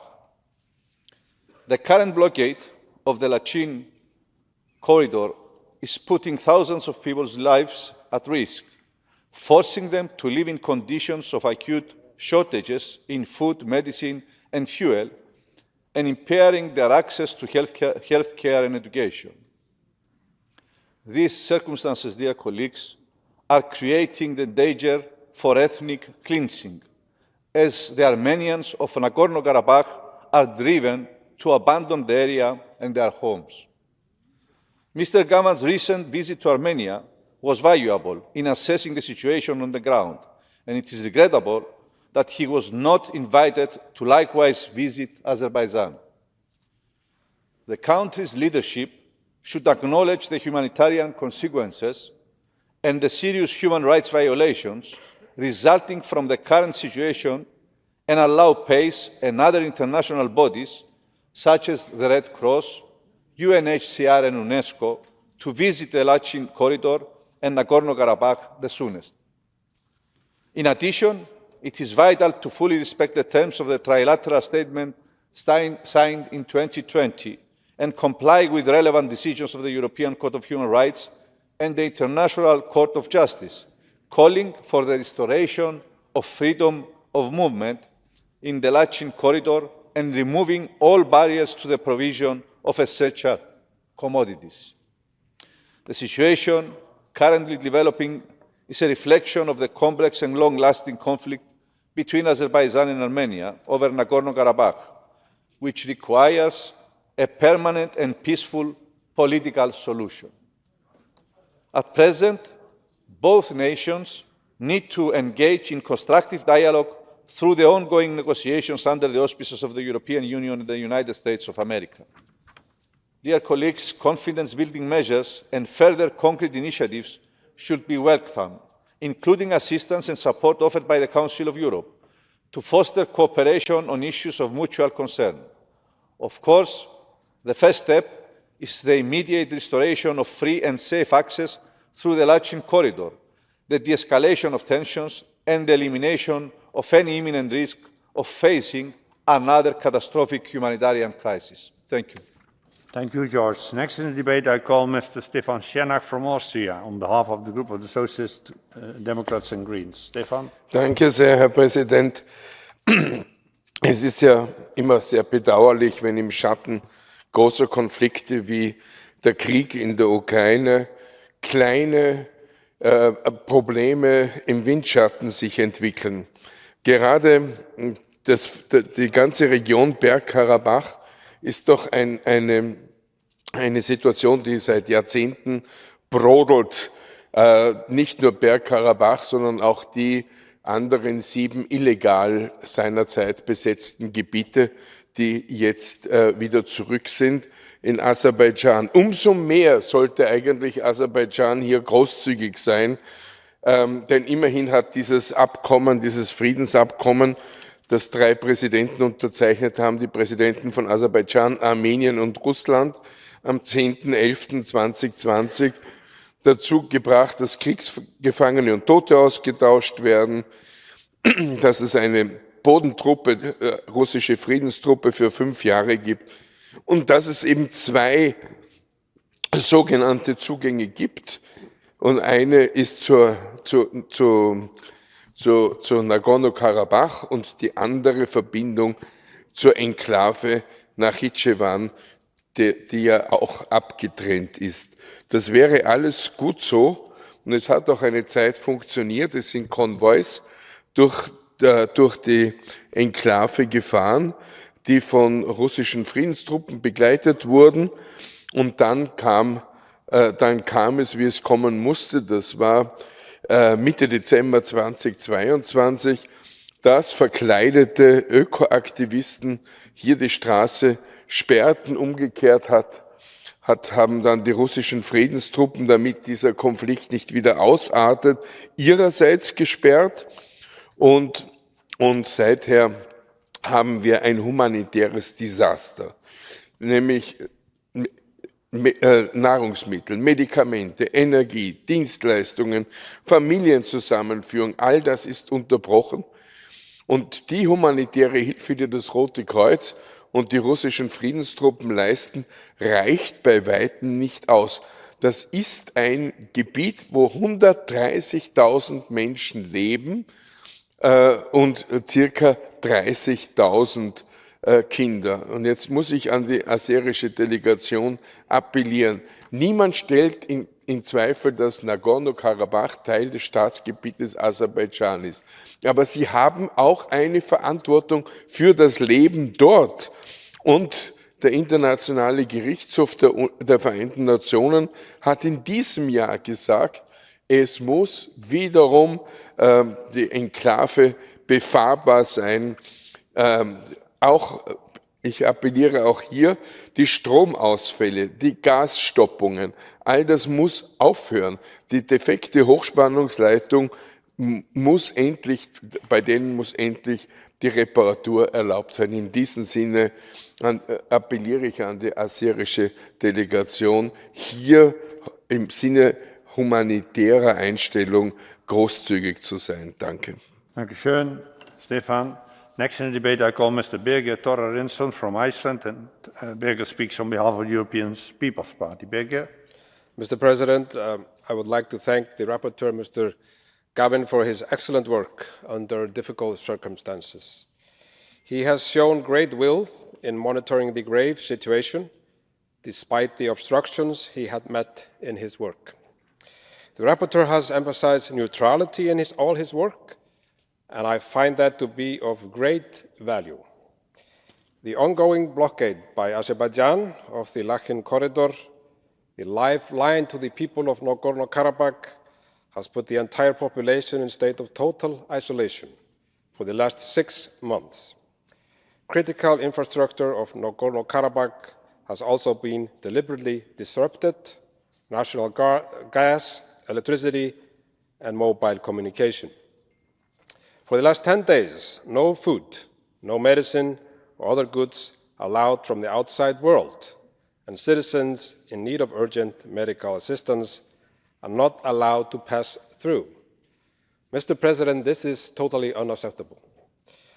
These actions of Azerbaijan are a clear violation of the November 2020 agreement which the President of Azerbaijan has signed, and violation of binding decision of the European Convention of Human Rights and International Court of Justice. The ones that are suffering are innocent people. What would Azerbaijan do if they were facing blockade by themselves? The people of Nagorno-Karabakh are no different than other people, no different than the people of Azerbaijan, no different than us parliamentarians. They want to live a normal life. Mr. President, the rapporteur was denied access to the very important information, denied access to Nagorno-Karabakh, denied access to Azerbaijan. That brings up questions. What is the status of Azerbaijan within the Council of Europe? Are they not willing to take part in important monitoring obligations on behalf of the Council of Europe? Does this mean that Azerbaijan is no longer committed to the Council of Europe? I do not wish for that, and I hope that Azerbaijan will change its course and start showing that they have nothing to hide. Start showing real humanity to the neighbors. Start showing that they care for the needs of innocent people. Mr. President, I call on Azerbaijan to ensure free and safe access to the lifeline to the people of Nagorno-Karabakh and lift the blockade immediately. Thank you. Thank you, Birger. Prochain orateur est M. Bertrand Bouix de la France au nom du groupe ADLE. Bertrand, la parole est à vous.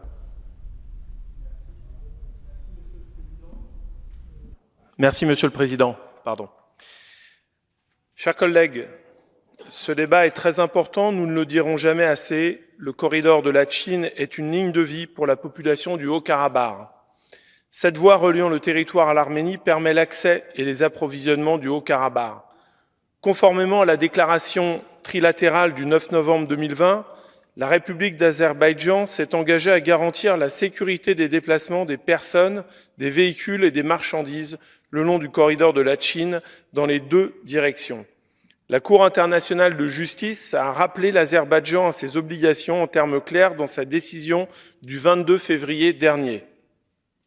Je cite, « La République d'Azerbaïdjan doit, conformément aux obligations qui lui incombent au titre de la Convention internationale sur l'élimination de toutes les formes de discrimination raciale, prendre toutes les mesures dont elle dispose afin d'assurer la circulation sans entrave des personnes, des véhicules et des marchandises le long du corridor de Lachine dans les deux sens. Notre institution, fondée sur la démocratie et l'état de droit, ne peut que soutenir cette formulation et demander instamment sa mise en œuvre sans condition. Il faut mettre fin au blocage illégal du corridor, c'est un préalable. Pour autant, nous sommes conscients qu'au-delà de la question humaine et même humanitaire, il s'agit d'abord et avant tout d'une question politique à régler. Notre groupe ADLE soutient toutes les initiatives qui vont vers un règlement d'un conflit qui n'a que trop duré. En marge du sommet de la communauté politique européenne à Chisinau, le 1er juin dernier, et à l'initiative de la France, le Premier ministre arménien Nikol Pachinian et le président azerbaïdjanais Ilham Aliyev se sont réunis autour du président de la République française Emmanuel Macron, du chancelier allemand Olaf Scholz et du président du Conseil européen Charles Michel. Une nouvelle réunion aura lieu à Bruxelles le 21 juillet. Notre partenaire américain déploie aussi des efforts de médiation. Nous devons nous coordonner étroitement, il me semble que nous avançons.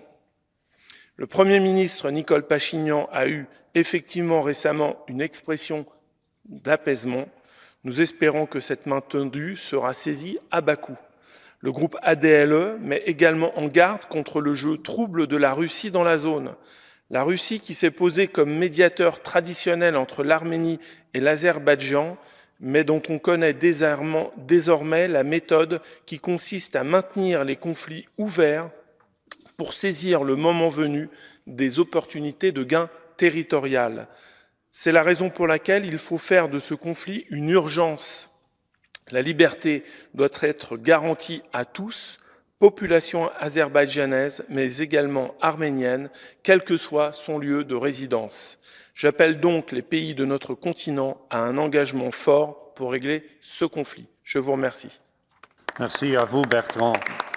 Dear colleagues, I deplore that I have to announce that I now can only give 4 more colleagues the floor due to the enormous amount of amendments that have been presented in the committee. Sorry for that, but we have to vote. That means that in, say, 12 minutes we will start with the vote. First in the debate now I call Madam Christiana Erotokritou from Cyprus. Christiana, you have the floor. Thank you, Mr. President. Dear colleagues, first of all, I would like to congratulate the rapporteur, Mr. Paul Gavin, whose meticulous work, although impeded and unjustly hindered, as is explained in his report, as he was not able to travel to the Lachin corridor, has not managed to prevent him from accurately finding facts and producing this excellent report. It is inconceivable for a member state of this organization not to allow a rapporteur to visit its territory on a fact-finding mission. What would the Council of Europe become if every member state refused entry in their territories of rapporteurs on fact-finding missions? We are here, dear colleagues, to uphold our values of democracy, human rights, and the rule of law. These values cannot be upheld if any of us are afraid of the truth, try to hide the truth, manipulate the truth, or all of the above.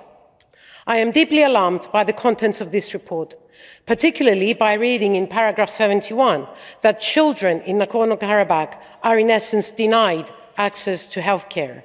That additionally, children in hospital had to be gathered in one ward to keep them warm, regardless of their illness due to power cuts.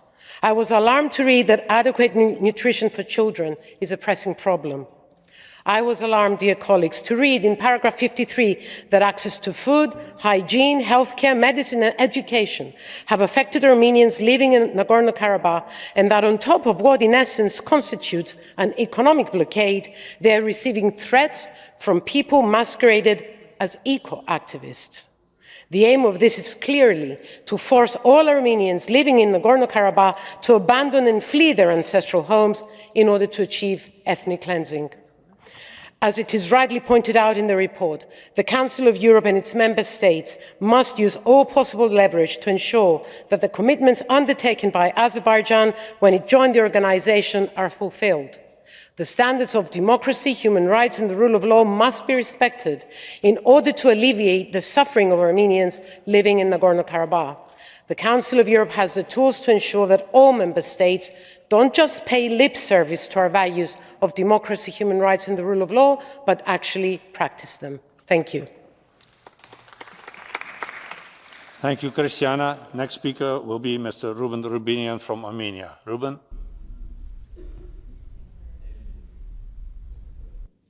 Thank you. Thank you, Mr. President, dear colleagues.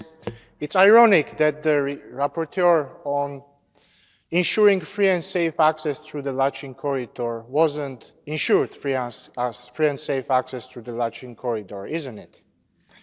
And indeed, this is not a coincidence. For months, the people of Nagorno-Karabakh have been under blockade. And for more than a week, they have been under a complete siege, because if before there was still a possibility to send some humanitarian aid, basic food and medical equipment to Nagorno-Karabakh through the International Red Cross, now it's completely impossible. Moreover, 2 hours ago, when we were debating the amendments in the committee, Azerbaijan was installing concrete barriers in the beginning of the Lachin corridor. So now it's closed off physically and permanently. And of course, our Azerbaijani colleagues are going to deny it again. We are used to this, but I am very happy that at last the Council of Europe, the Parliamentary Assembly, has been able to verify the situation on the ground. And I want to thank Mr. Gavan for his words. And I confirm all his words, or rather he confirms all our words. Dear colleagues, we have to understand why this is happening. And I think it's not hard to understand. On one side, we have a government which is sieging a whole people, cutting the electricity supply, the gas flow, not allowing any access to these people to the outside world. On the other hand, we have a government which names these people as the loathsome enemy, cancer, which calls them to leave. Well, we have seen things like this happening in the history of Europe, of this continent as well. We all know how it ends. We all know how it ends when a government calls a group of people very different things, negative things, and which confines them in small territories. And we have to stop this. Speaking of Armenians being called the cancerous tumor of Europe, as Mr. Gavan mentioned. Well, Mr. Gavan, the chair of this Committee of Foreign Affairs of the Azerbaijani Parliament is here with us actually today. It's Mr. Samad Seidov. Let's hear him after this, why he called us the cancerous tumor of Europe. Let's hear his justification for calling Armenians in Nagorno-Karabakh and everywhere the cancerous tumor of Europe. But of course, he is going to deny everything. But Mr. Seidov, I think you may not even bother to come up with a speech. I think George Orwell came up with a speech for you in his 1984 book. You can just stand up and say, war is peace, freedom is slavery, ignorance is strength. Thank you. Thank you, Ruben. Next in the debate, I call Mr. Caspar van den Berg from the Netherlands. Caspar. Dear Chair, first of all, many thanks to Rapporteur Mr. Gavan for his excellent work on the report. The Dutch Liberal Party acknowledges that conflicts between two states that are both member states of the Council of Europe are sensitive issues in this House. The Armenian-Azerbaijan conflict is one of them. Yet, at this moment, when the humanitarian situation affecting the people of Nagorno-Karabakh is dire, my party strongly supports the need for this conflict to be addressed in this Parliamentary Assembly in unequivocal terms. Free and safe access through the Lachin corridor is vital to the people of Nagorno-Karabakh for humanitarian, medical and economic reasons. Moreover, the current blockade forms a potential danger for escalation of the conflict in the future. Therefore, the current obstruction of the Lachin corridor is a very concerning matter for the Dutch Liberal Party. We are glad that the issue is on the EU's agenda by way of the leadership of the President of the Council, Charles Michel, who is playing an active role in the matter, and we fully support the EU's mediation efforts. My party remains decisively committed to finding a settlement to this conflict between Armenia and Azerbaijan through negotiations. All efforts should be directed at de-escalation and in time at bringing back peace, stability and trust between the peoples of Armenia and Azerbaijan, however far removed we are from that state right now. And in the meantime, we want to stress that both parties are individually responsible for their own actions and need to be accountable for those actions. Azerbaijan should be accountable for its blocking of the corridor and for its detainment of prisoners of war. Azerbaijan's actions go against the values of this organization and are causing great suffering in the region. At the same time, we also take note of Armenia's role where it appears to allow to circumvent sanctions currently in place, Russia to circumvent sanctions currently in place. For instance, in the field of certain categories of electronics that are key to making modern weapons. In a time when Russia's war of aggression against Ukraine is threatening the core values of the Council of Europe and the whole European multilateral order, sanction evasion on either side of the conflict has to stop, or it will jeopardize foreign commitment to mediation efforts in this conflict as well. Thank you. Thank you well, Caspar. Last speaker in this debate will be Mr. Samad Seidov from Azerbaijan. Samad.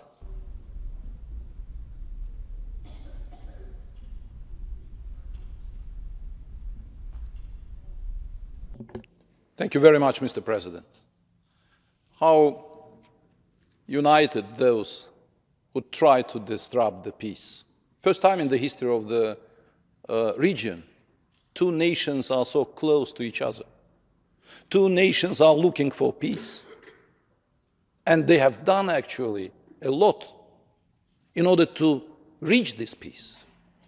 But with this kind of discussion, I think that would be not so easy. This is really counterproductive to those who are living in the region.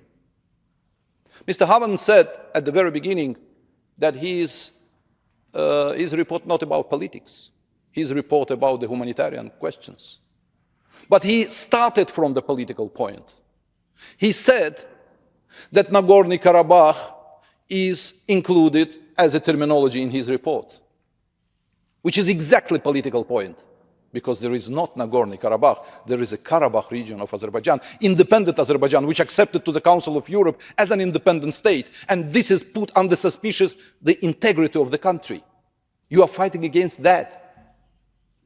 I ask my colleagues, dear friends, you have heard a lot of accusations against Azerbaijan. Have you ever seen even one picture of starving children in Karabakh? No, that's impossible, because this is propaganda from Mr. Rubinyan. Have you ever seen that Red Cross didn't have access to the region? No, never, because they have full access to the region.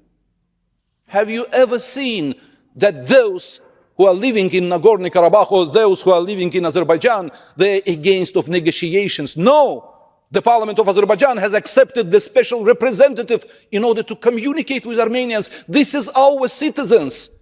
But by accusing me, by accusing Azerbaijan, by complaining to the Council of Europe, by begging to international organizations, Armenians run out from negotiations.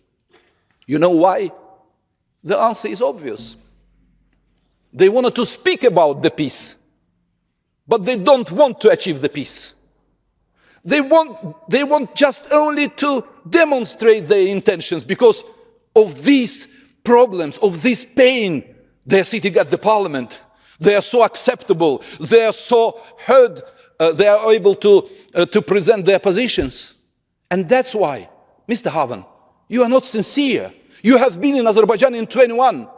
You went to Karabakh. You've been in Aghdam region. You saw with your own eyes what they did against Azerbaijanis. And I ask you during your visit to Azerbaijan, please reflect in your report Ganja, which destroyed by Armenian rockets. Please accept that Barda city completely destroyed during the war by Armenians. And you promised me. You said, I will do that. And then you said, no. I am not able to do that. And then, with all this knowledge, you again became a rapporteur and tried to present Azerbaijan in that manner. That's not fair. We are for Armenians, we for peace, and we will achieve peace, despite of this kind of accusations. Thank you. Thank you very much. As I announced, due to the large amount of amendments presented, I deplore that I now have already to interrupt the list of speakers. Speeches of members on the speakers list who have been present during the debate but have not been able to speak may be given to the table office for publication in the official report. I remind colleagues that typewritten text must be submitted electronically no later than 4 hours after the list of speakers is interrupted. I now call Mr. Gavin, the rapporteur, to reply. Paul, you have 3 minutes. Thank you very much, Mr. President. I regret I have to begin with an urgent update that I have received just in the last 20 minutes from the EU Monitoring Commission at the Lachin corridor. And they confirm that this afternoon Azerbaijan have installed concrete blocks, obstacles of approximately knee height across both lines of the road, so it is not possible to pass on the road by vehicle. They installed them behind the permanent Azerbaijan checkpoint, the green tent.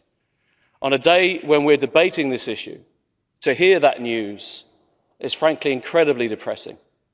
And it really flies in the face of a lot of very positive comments, and I want to thank all of the speakers, because I think there has to be a roadmap to solve this. There has to be a positive response that will solve this issue. And of course it must involve the Council of Europe. It must involve access. Access. Mr. Sayedov said on Monday in a very positive speech, he said, come to the region. But he didn't allow me to come. And he didn't allow anyone yet to come through the Lachin corridor. Isn't that at the heart of this issue? The humanitarian crisis that we are facing, I believe, is extremely serious. People have not been able to access any food or supplies over the last week. There are massive issues, as has been pointed out by speakers, in terms of health and welfare for children. They're facing into prolonged power cuts. They're facing into a winter that, frankly, I can't see how they can manage. And the only conclusion I can come to, and it's a matter of deep regret that I have to come to this conclusion, it looks as though, unless things change, that the intention is to force the Armenian population of Nagorno-Karabakh in Azerbaijan to leave. And surely that just cannot be acceptable to any of us. Colleagues, I just want to briefly mention the amendments. As you see, there's quite a few of them. I want to ask for your support in relation to 4, 7, 11 and 46. But I have to say to you, the rest of the amendments are of such a fundamentally different character. If they're passed, they will change the nature of this report entirely. So if they are passed, in those circumstances, I'll actually call on you to vote against the report.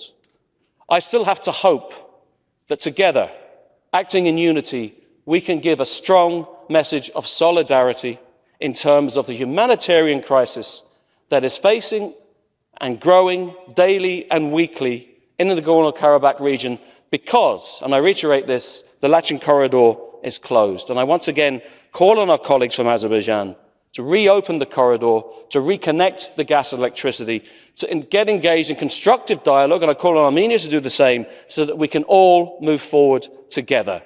Please support the report. Please reject these amendments that are going to fundamentally change the character of what I've written. Thank you.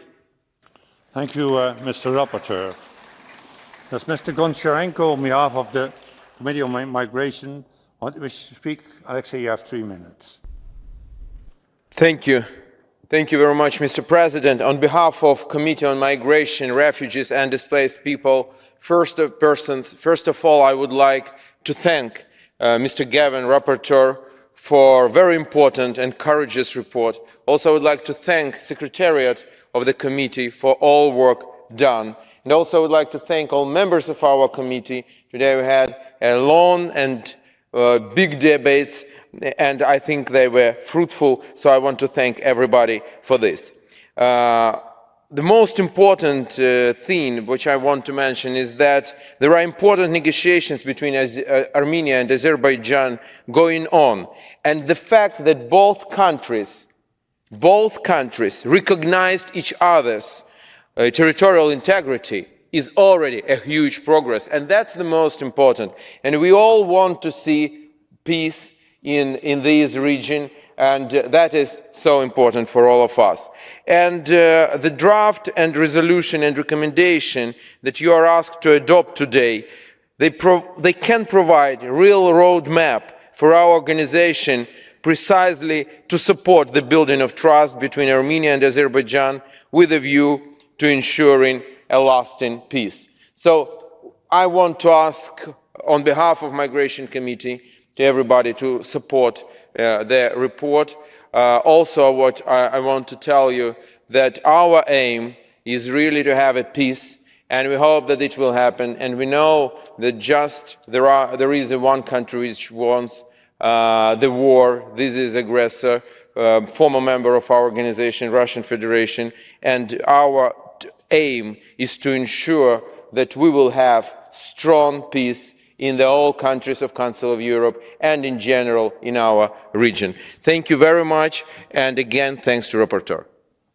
Thank you very much, Alexei. The debate is closed. The Migration, Refugees and Displaced Persons Committee has presented a draft resolution which you find in document 15796, to which 55 amendments have been tabled, and a draft recommendation which you find in document 15796, to which 7 amendments have been tabled. We will begin first with amendments to the draft resolution which were unanimously agreed. I understand that the representative of the Committee on Migration, Refugees and Displaced Persons wishes to propose to the Assembly that amendment number 11 to the draft resolution, which was adopted unanimously by the committee, should be declared as agreed by the Assembly. Is that so, Mr. Goncharenko? Yes, absolutely. Thank you very much. Does anybody object? I do not see any. Then the amendment is agreed. We will now consider amendments to the draft resolution which were rejected by a 2/3 majority. I understand that the representative of the Committee on Migration, Refugees and Displaced Persons wishes to propose to the Assembly that amendments 1, 2, 3, 5, 6, 8, 9, 10, 12 until 45, including 45, 47 until 55, including 55, to the draft resolution, which were rejected by the committee with a 2/3 majority, be declared as rejected. Is that so, Mr. Goncharenko? Yes, Mr. President. Thank you very much.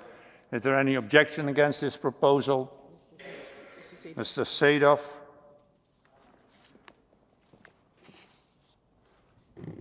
Mr. President, we have an objection. We think that these amendments should be discussed despite of the result which we got at the level of the committee. Thank you, Mr. Sadov. In this case, if there is an objection, I have to ask if this objection must be supported by at least 10 members. Who is objecting? I count 1, 2, 3, 4, 5, 6, 7, 8, 9, 10, 11. Is that correct? 12, 13. That means that the amendments will be debated. I now call Mr. Sadov to support amendment number 4. You have 30 seconds. Then again, can you repeat amendment number? Amendment number 4. Thank you. Thank you, Mr. President. Actually, I've already, within my speech, mentioned that there is a Karabakh region in Azerbaijan.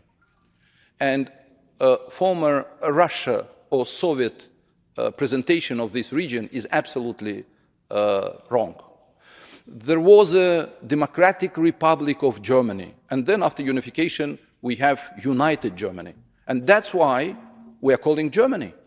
And now we have Karabakh, and that's why, of course, I'm in favor of that. Thank you very much. 30 seconds. What is, does anybody wish to speak against the amendment? Mr. Gavin, the rapporteur. Mr. Schwabe.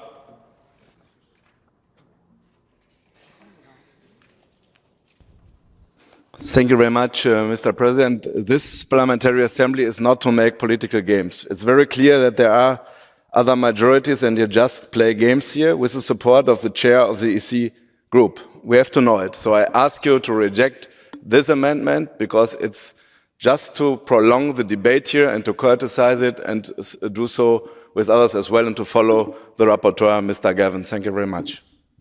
Thank you, Mr. Schwabe. What is the opinion of the committee? Mr. Goncharenko. Committee has rejected with a vast majority. Thank you, Mr. Goncharenko. I shall now put the amendment to the vote. The vote is open.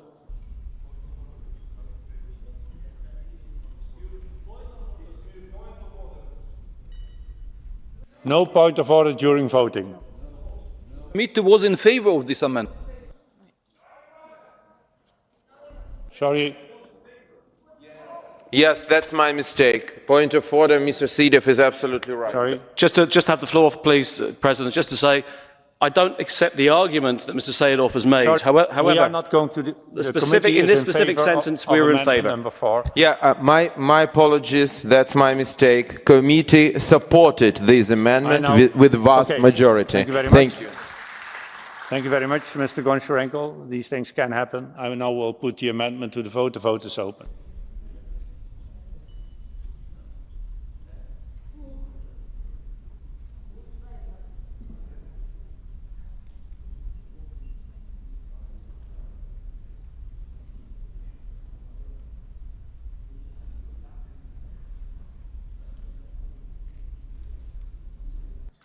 I close the vote. Can the results be displayed? The amendment is adopted. That means that amendments number 5 and 6 fall. We come to amendment number 7. I call Mr. Sadov to support amendments number 7. You have 30 seconds.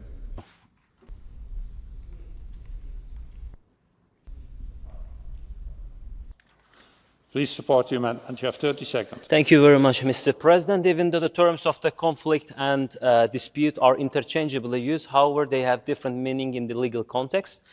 Disputes are generally used in the personal freedom and rights context. However, when there is a military aggression, when there is occupation, the correct term for interstate relations is the conflict. Therefore, I ask our colleagues to support it. Thank you. Thank you very much. Does anyone who wishes to speak against the amendment? What's the opinion of the committee, Mr. Goncharenko? Committee supported it with vast majority. Thank you very much. 7, Amendment 7. Committee supported with vast majority. 7 is supported with a vast majority. I now shall put the amendment to the vote. The vote is open.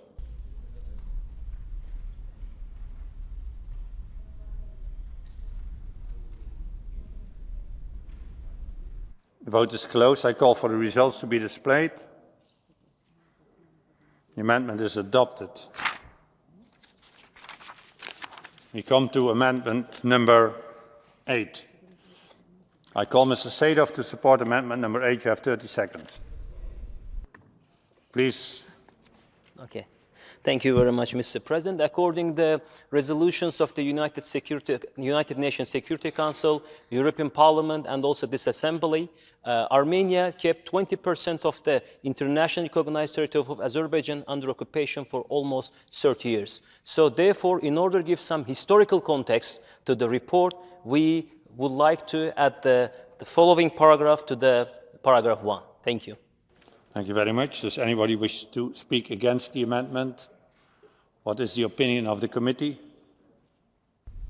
Committee is against with vast majority. Thank you very much. I now shall put the amendment to the vote. The vote is open.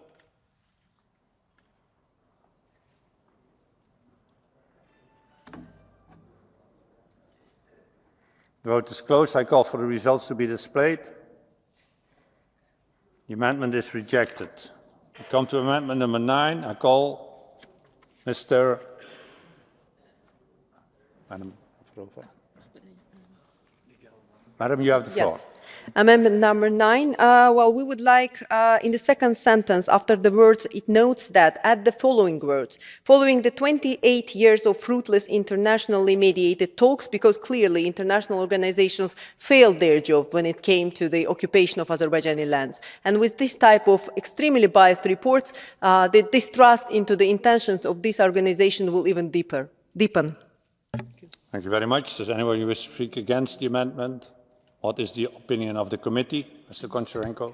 Committee is against with vast majority. Thank you very much. I shall now put the amendment to the vote. The vote is open.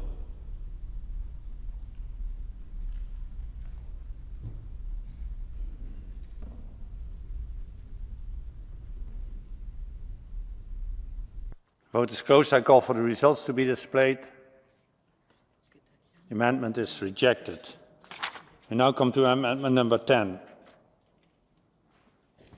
Please, Madam. Yes, amendment number 10 in the draft resolution, paragraph second sentence, we would like to replace the word regained control, parts of, with the word liberated, because for 30 years, lands of Azerbaijan were occupied by Armenia. There are UN Security Council resolutions, this assembly approved that, dozens of other documents, and I don't really understand why are we saying regained control instead of liberated, which is a fact. Thank you. Thank you, Madam Arparadai. Does anyone wish to speak against the amendment? What? Mr. Corbyn? Very briefly, Mr. President, this is irrelevant to the report. The report is about the Lachlan corridor, and I think all these amendments are barely designed to delay and hopefully, with their views, to try and destroy this report. I think we should reject this and all the subsequent amendments. Thank you, Mr. Corbyn. What is the opinion of the committee, Mr. Goncharenko? Committee is against with vast majority. I now shall put the amendment to the vote. The vote is open.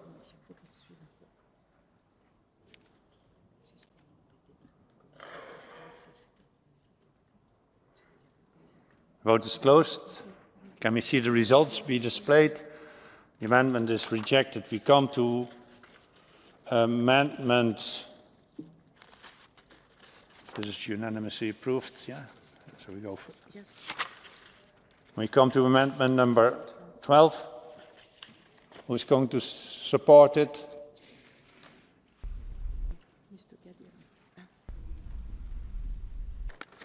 You have the floor, 30 seconds. Thank you. Thank you, Mr. Chairman. Paragraph 3 refers to the end of a conflict, which is only a tactical goal. But strategical goal is to achieve a peace.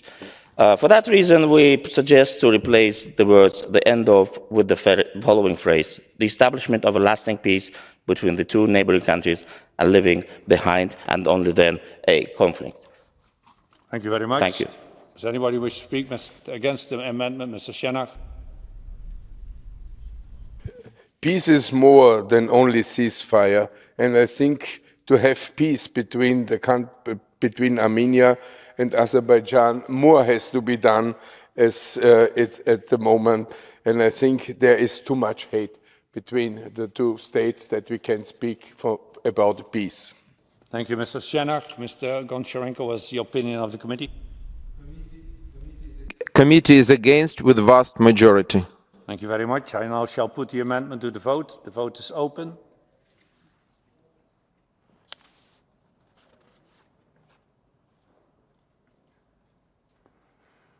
The vote is closed. I call for the results to be displayed. The amendment is rejected.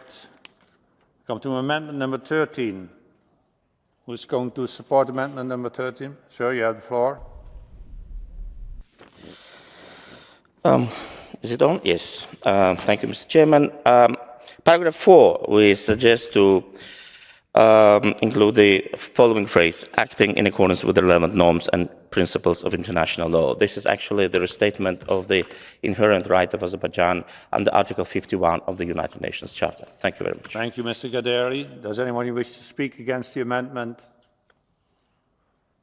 Don't see any. What's the opinion of the committee, Mr. Goncharenko? Committee is against with vast majority. Thank you. I put the amendment to the vote. The vote is open.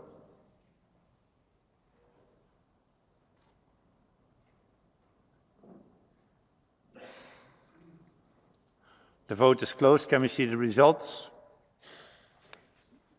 The amendment is rejected. We come to amendment number 14.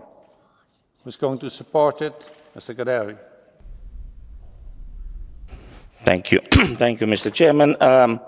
This is also a suggestion to replace the word reclaim with the liberated, because Azerbaijan territories were occupied. They always belonged to Azerbaijan. They were not reclaimed. They were just simply liberated. Thank you. Thank you. Does anybody wish to speak against the amendment? Don't see any. What is the opinion of the committee? Mr. Goncharenko? Committee is against with vast majority. I shall now put the amendment to the vote. The vote is open.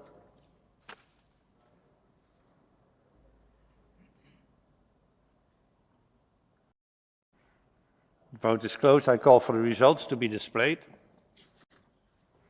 The amendment is rejected. We come to amendment number 15. Who's going to support amendment number 15? There's Mr. Husseinov. Yes. In this paragraph, we propose replace the word force with fighting against the occupying military force of Armenia. In the light of the ongoing negotiation process between Armenia and Azerbaijan on the normalization of interstate relations, unfortunately, the current report is untimely, unfair, and inaccurate. In this phrase, this is the historical background of the conflict. The context should be given to readers accordingly. Thank you. Thank you. Does anybody wish to speak against the amendment? I don't see any. I do see any. Mr. Shenach. We should not forget about the reason of this resolution. It's the closed corridor, which is a humanitarian act, and this has nothing to do with this amendment, which makes it only longer in the text. We have to act for a humanitarian reason. Thank you, Mr. Shenach. What is the opinion of the committee, Mr. Goncharenko? Committee is against with vast majority. Thank you very much. I put the amendment to the vote. The vote is open.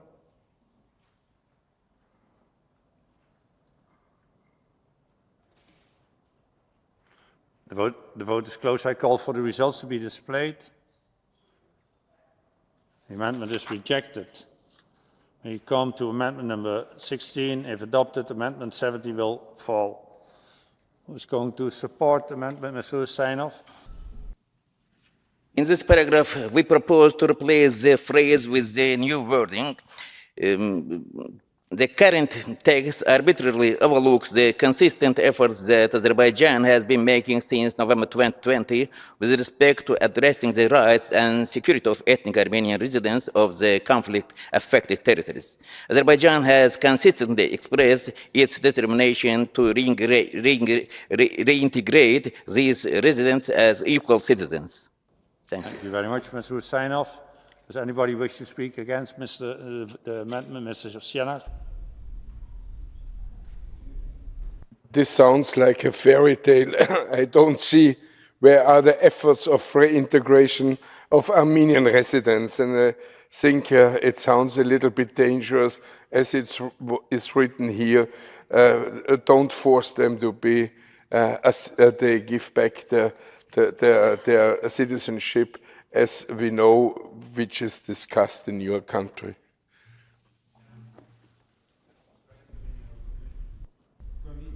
Committee is against with vast majority. I shall put the amendment to the vote. The vote is open.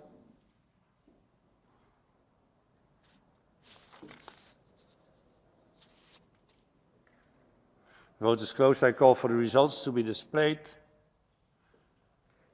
The amendment is rejected. We come to amendment number 17. Who is going to support amendment 17? Mr. Husseinov. In this phrase, we propose to delete the word countries. Leadership has not made any efforts to reassure, and after the words, this territory at the words is not reassured yet. The report contains numerous baseless and unacceptable accusations against Azerbaijan and does not reflect the real situation in the region as well as around the Lachin Road. Thank you, Mr. Husseinov. Does anybody wish to speak against this amendment? That is not the case. The opinion of the committee, Mr. Goncharenko. Committee is against with vast majority. I shall put the amendment to the vote. The vote is open.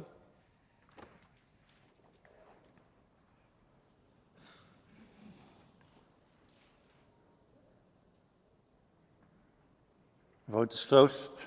Can we have the results be displayed? The amendment is rejected. We come to amendment number 3. I call Mr. Rubinian to support amendment number 3. You withdraw it?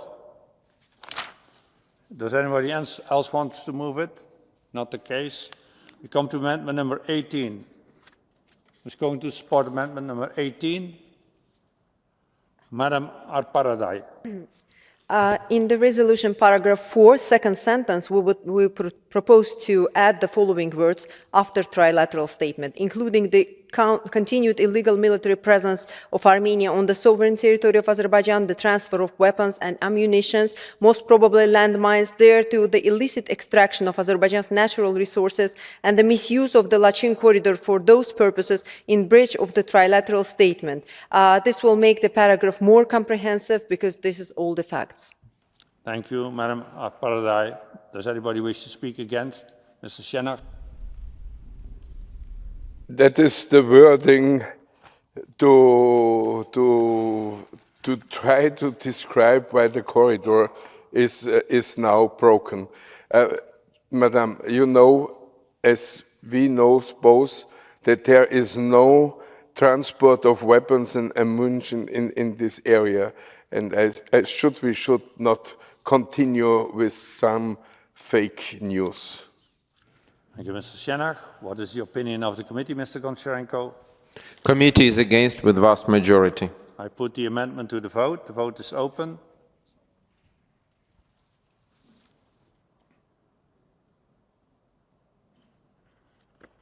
The vote is closed. Can we have the results be displayed? The amendment is rejected. We come to amendment number 19. Who wants to support amendment number 19?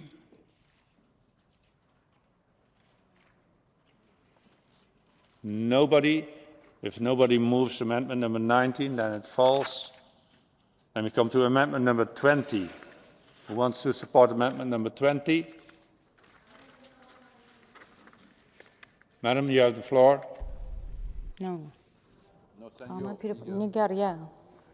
Thank you, Mr. Chairman. In this amendment, we propose to replace the words subsequent deliberate cutting with the following words interruption, because claiming that cuttings were deliberate are unfounded and based on poor speculations spread by Armenia, therefore it should be rectified. Thank you very much. Does anybody wish to speak against the amendment? I do not see. What is the opinion of the committee, Mr. Goncharenko? Committee is against with vast majority, Mr. President. Thank you very much. I put the amendment to the vote. The vote is open.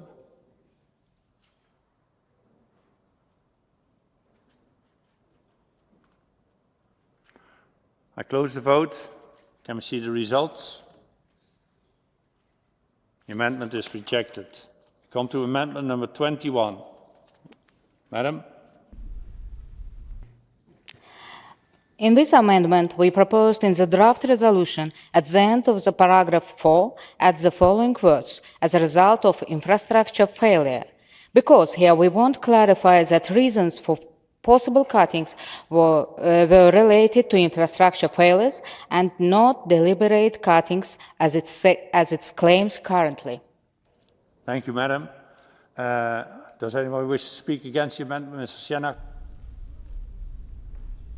To turn off the gas and close the gas for 3 days is not the feeling that there is infrastructure failures.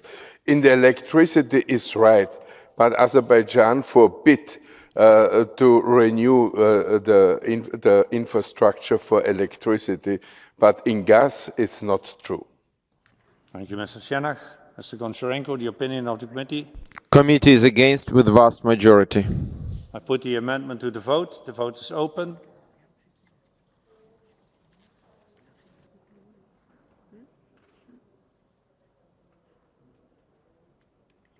Vote is closed. Can we see the results?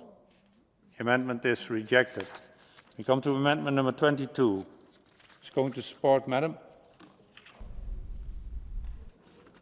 We propose to replace the word struck by with the following words concerned by, because here we believe that strike by is not an appropriate expression. Thank you, Madam. Does anyone wish to speak against the amendment? Don't see any. Mr. Goncharenko, the opinion of the committee? Committee is against with vast majority. I put the amendment to the vote. The vote is open.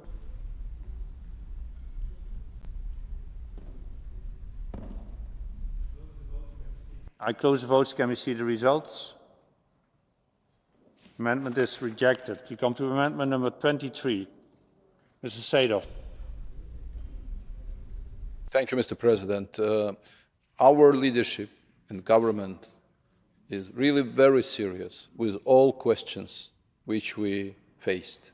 And that's why when we can see that in the report, Mr. Gawel tried to present that government of Azerbaijan is not serious, that's ridiculous. Of course, we are against, and I think for everybody is clear that this situation in the region is a very serious, and that's why all parties, Azerbaijan and others, are very serious. And that's why we're in favor to delete the wordings which we can see. Thank you very much, Mr. Sadov. Does anyone wish to speak against the amendment? I do not see any. The opinion of the committee, Mr. Goncharenko. Committee is against with vast majority, Mr. President. Thank you, Mr. Goncharenko. Put the amendment to the vote. The vote.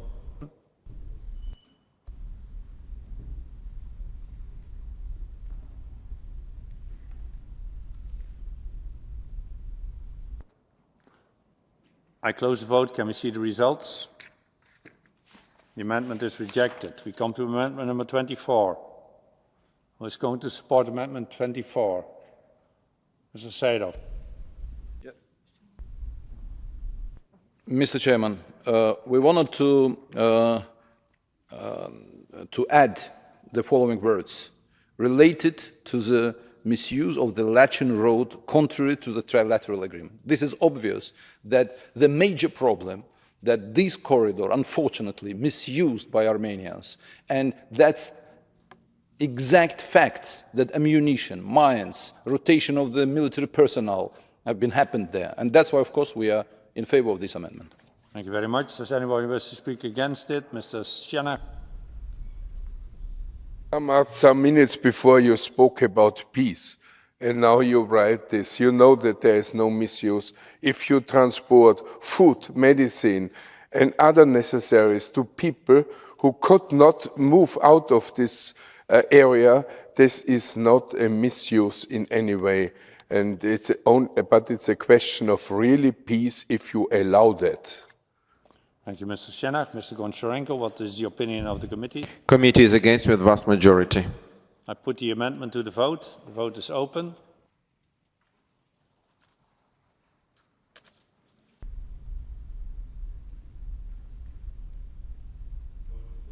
The vote is closed. Can we see the results? The amendment is rejected. We come to amendment 25. Mr. Sadov. Mr. President, it's really very strange because everybody who is talking in favor of this report, they are talking about the ethnic Armenians. In these amendments, we wanted to include the wording, including local Armenians, ethnic Armenians, but I don't understand why committee is against. We are in favor to take into account those citizens of Azerbaijan, Armenians who are living in Karabakh. Thank you very much, Mr. Sadov. Does anybody wish to speak against the amendment? Don't see any. Mr. Goncharenko, opinion of the committee?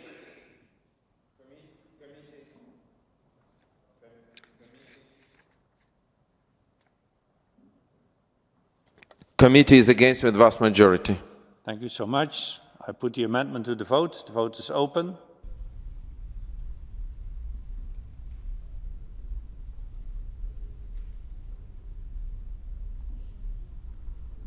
Vote is closed. Can we see the results?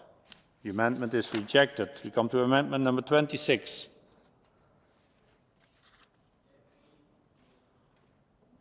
Sir, you have the floor.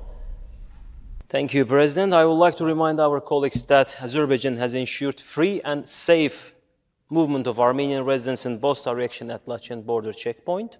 Despite these efforts, on June 15, our border guard was injured as a result of firing of the border checkpoint by Armenia. It seems that Armenia is resorting to such provocations, including that one here, because it's deprived of its illegal activities it carries through the Lachin road. Therefore, this is so-called humanitarian crisis in the region is baseless. Thank you. Thank you very much. Does anybody wish to speak against the amendment? Mr. Shenak. If there would be free and safe access through the corridor, then we did not need this resolution. So this is contrary to the resolution, and please vote against. Thank you very much. Mr. Goncharenko, opinion of the committee? Committee is against with vast majority. I put the amendment to the vote. The vote is open.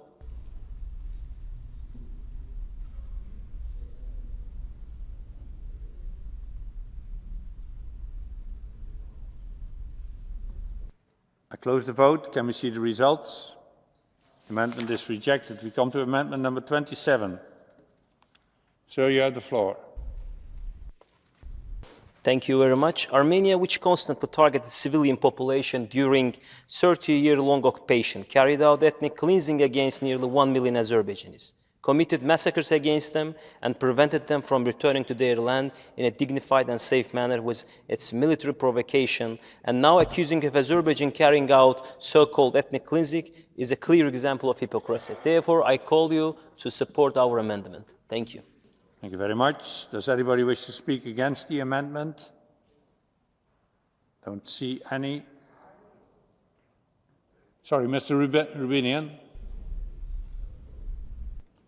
Thank you. I'm against the amendment, but I just wanted to use this opportunity to remind everyone. You have only time to speak against the amendment. Yes, I'm speaking.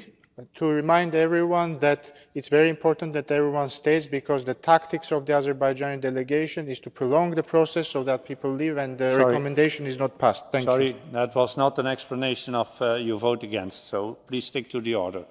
The opinion of the committee, Mr. Goncharenko. Committee is against with vast majority. I put the amendment to the vote. The vote is open.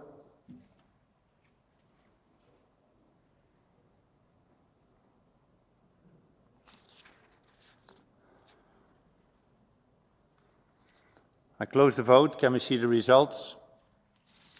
It's rejected. Amendment number 28. Sir? Yes. This is not a tactic. This is called democracy. Sorry, stick to the issue. Yeah, I'm coming. Okay. Lachin border checkpoints should not be viewed as a pilot project. Prime Minister Pashinyan took obligation to restore all economic and transport links in the region. Till now, the Republic of Armenia has not guaranteed the safety of transport links between the western regions of Republic of Azerbaijan and Nakhchivan Autonomous Republic in order to organize an unimpeded movement of citizens, vehicles, goods in both directions. Therefore, I call all of you to support our amendment. Thank you. Thank you. Does anybody wish to speak against the amendment? It's not the case. Opinion of the committee, Mr. Goncharenko. Committee is against with vast majority. I put the amendment to the vote. The vote is open.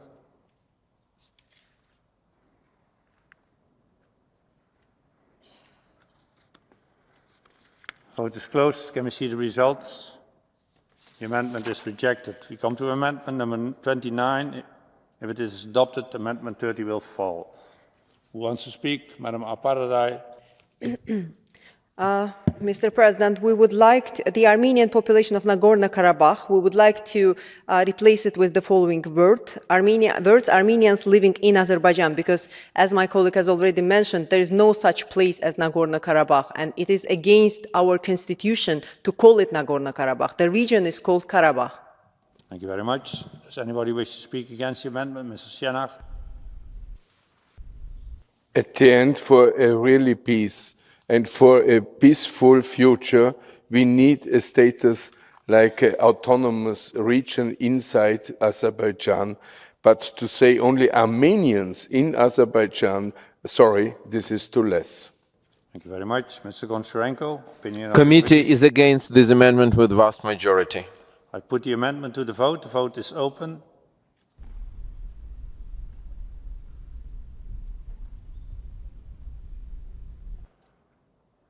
I close the vote. Let us see the results. The amendment is rejected. We come to amendment number 30. Madam Apardai. Dear parliamentarians, again the same thing, and a couple of days ago we've been discussing, the committee was discussing the change of the name from Belarus to Belarus, and I don't know why the assembly is not consistent and cannot change Nagorno-Karabakh to Karabakh. There is no such place at Nagorno-Karabakh. The region is called Karabakh. Thank you very much. Anybody wish to speak against the amendment? I do not see any. Committee is against with vast majority, Mr. President. Thank you very much. I put the amendment to the vote. The vote is open.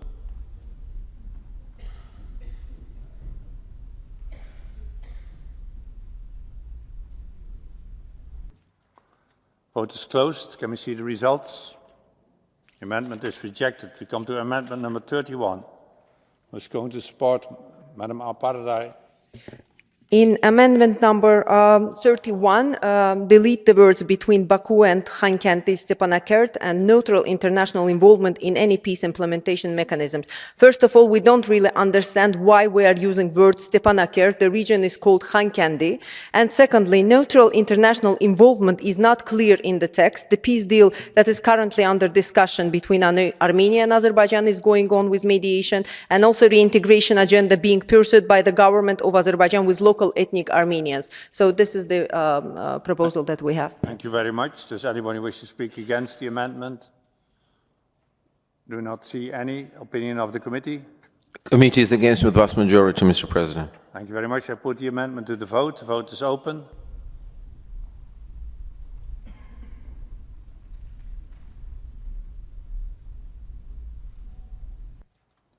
I close the votes. Can we see the results? The amendment is rejected. We come to amendment number 32. Who wants to speak in favor of the amendment?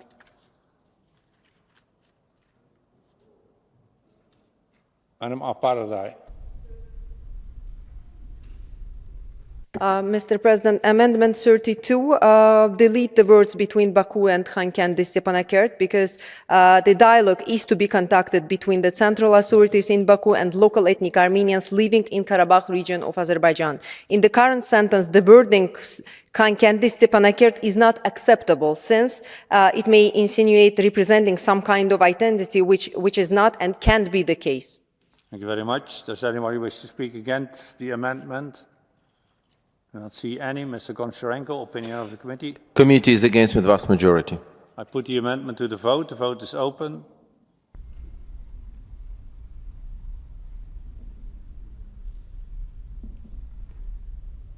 Close the votes. Can we see the results?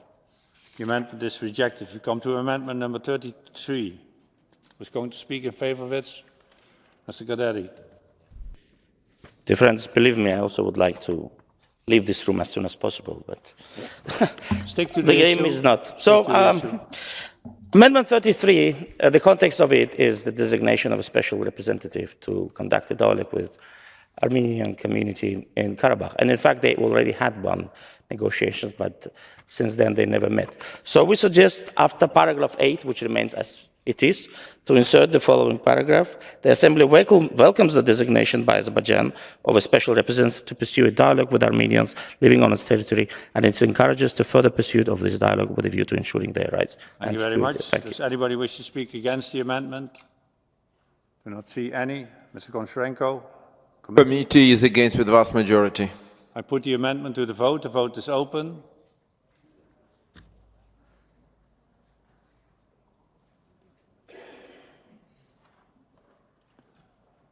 Close the votes. Can we see the results? The amendment is rejected. We come to amendment number 34. Who wants to speak in favor of the amendment? The Chairman, it's again about addition of another paragraph after paragraph 8, which again remains as it is.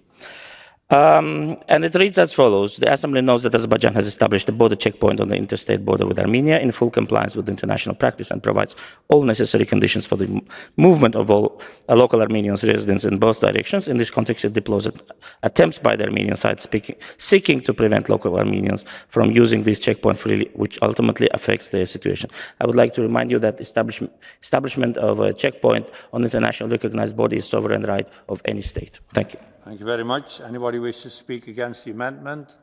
Do not see any. Mr. Goncharenko, opinion of the committee? Committee is against with vast majority. I put the amendment to the vote. The vote is open.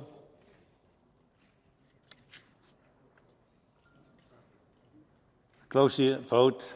Can we see the results? The amendment is rejected. We come to amendment number 35. Who is going to support it, sir? You have the floor. It's inaccurate to describe the situation as if Azerbaijan is not complying with the interim measures indicated by the European Court of Human Rights. At least in the case of the ill persons mentioned in the report, all ambulances passed through the road and hundreds of Armenians reunited with their families on both sides. Thank you very much. Does anyone wish to speak against the amendment?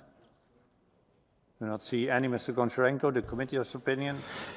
You will not be surprised. Committee is against with vast majority. I put the amendment to the vote. The vote is open.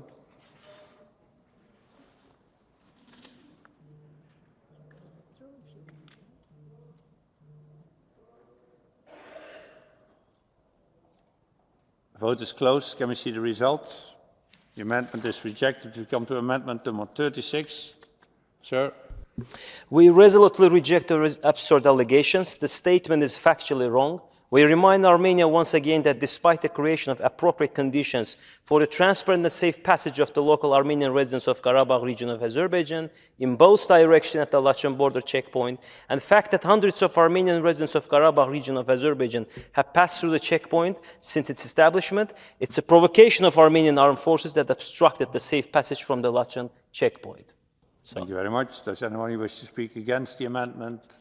Do not see any. Mr. Goncharenko. Committee is against with vast majority. I put the amendment to the vote. The vote is open.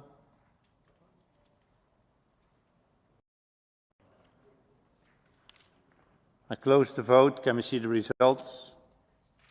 The amendment is rejected. We come to amendment number 37. Who's going to support this, sir? It's me again. It seems that Armenia is restoring to such provocations because it's deprived of the illegal activities it carried out through the Lachin road after 2020, as well as because it's concerned about the positive approach demonstrated by Azerbaijan during the passage of Armenian residents. And the so-called humanitarian crisis in the region propaganda of Armenia is baseless. Thank you, Mr. Yafarov. Anyone wants to speak against it? What's the opinion of the committee, Mr. Goncharenko? Against with vast majority. I put the amendment to the vote. The vote is open.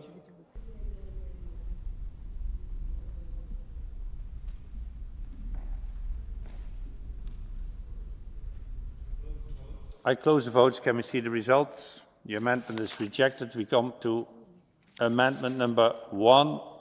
If it will be adopted, then the amendments 38, 39, 40, 41, and 42 fall. I call Mr. Rustamian to support. No. Withdrawn. Anybody else wants to move it? Don't see any. Then we come to amendment number 38.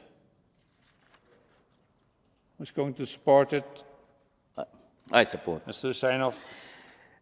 We propose to delete the following phrase because this paragraph does not reflect sufficiently clearly and accurately the essence of the relevant legal proceeding.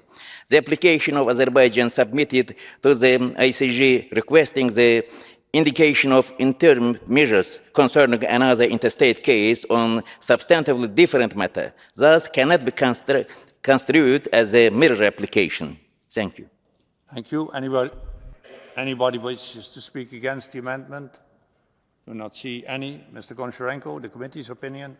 Against with vast majority. I put the amendment to the vote. The vote is open.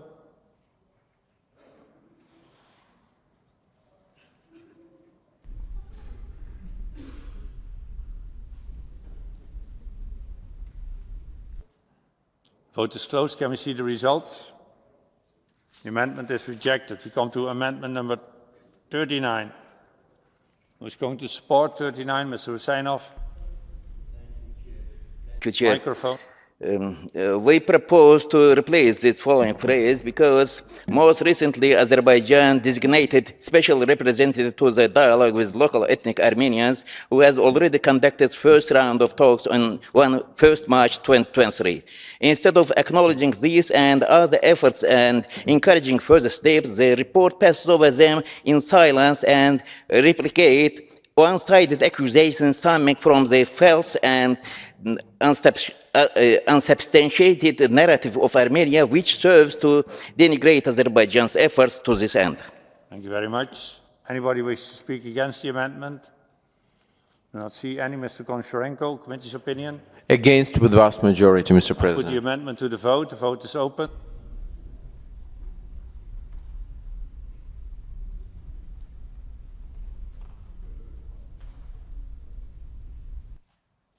Close the vote. Can we see the results?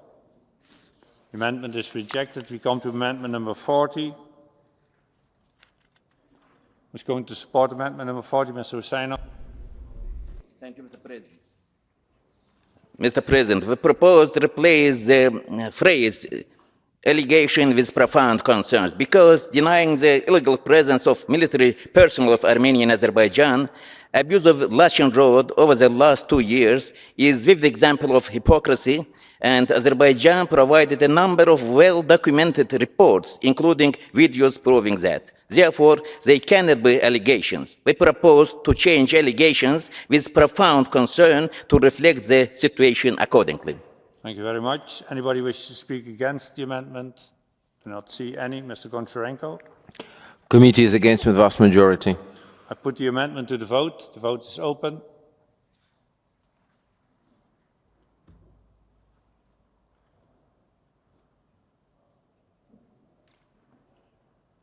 Vote is closed. I call for the results to be displayed. The amendment is rejected. I come to amendment number 41. Madam? Thank you, Mr. Chairman. We propose to replace the word Nagorno-Karabakh with Azerbaijan's sovereign territories as well as rotation and funding of armed formations therein. Because the presence of the armed forces of Armenia in the territory of Azerbaijan is not disputed and even was confirmed by the senior officials of Armenia. Also, the establishment of checkpoint has extensively prevented the rotation of those forces. Armenia continues to fund these illegal armed formations, which is also confirmed by the leadership of this country. Thank you very much, Madam Karamzada. Does anyone wish to speak against the amendment? Do not see any. Mr. Goncharenko? Committee is against with vast majority. I put the amendment to the vote. The vote is open.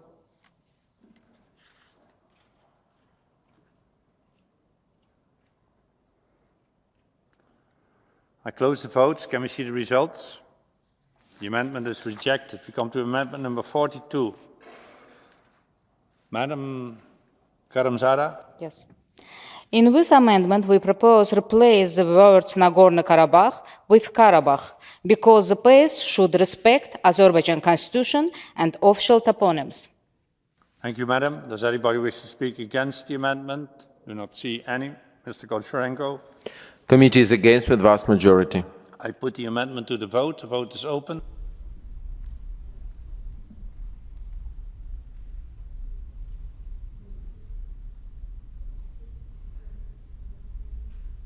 The vote is closed. Can we see the results? The amendment is rejected. We come to amendment number 43. Who's going to support it? Mr. Seda. Mr. Sadov? Mr. Chairman, our amendment is to replace the word Nagorno-Karabakh. We already discussed this, but we insist to do that with the following words: the relevant area. This is reflected the reality, and we ask to support this amendment. Thank you. Thank you very much. Does anybody wish to speak against it? Do not see any. Mr. Goncharenko? Against with vast majority. I put the amendment to the vote. The vote is open.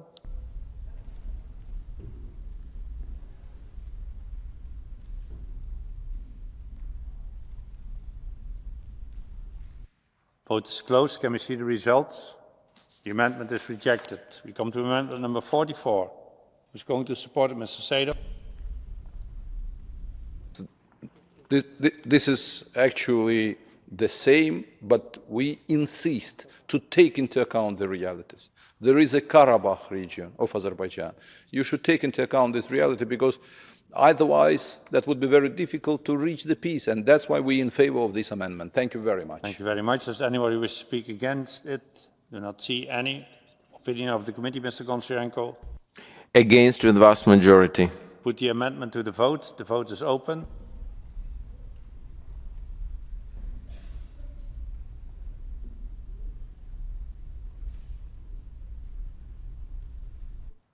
I close the votes. Can we see the results? The amendment is rejected. We come to amendment number 45. Mr. Sadov? Mr. President, at my speech I already said that Azerbaijan has opened all doors for Red Cross, and we on a very high level cooperating with this international organization. But when we are talking about some other international organizations, that's not so understandable, and that's why we have international organizations in the region, and that's why we're in favor of this amendment. Thank you very much. Anybody wants to speak against the amendment? Do not see any. Mr. Goncharenko? Against with vast majority. Committee against with vast majority. I put the amendment to the vote. The vote is open.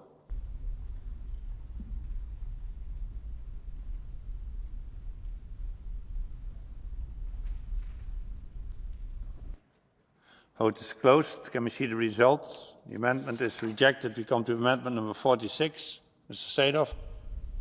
Thank you, Mr. President. I think the major problem sometimes we can see within international organizations that absence of relevant standards, which unfortunately we can see. And that's why from this point of view, this is really very important that UNESCO will be in line with their respective initiative and relevant principles regarding international humanitarian assistance. That's why we are in favor of this amendment. Thank you very much. Anybody wish to speak against it? Do not see any. Mr. Goncharenko, opinion of the committee. Attention, believe or not, committee is in favor with vast majority. Thank you. I shall put the amendment to the vote. The vote is open.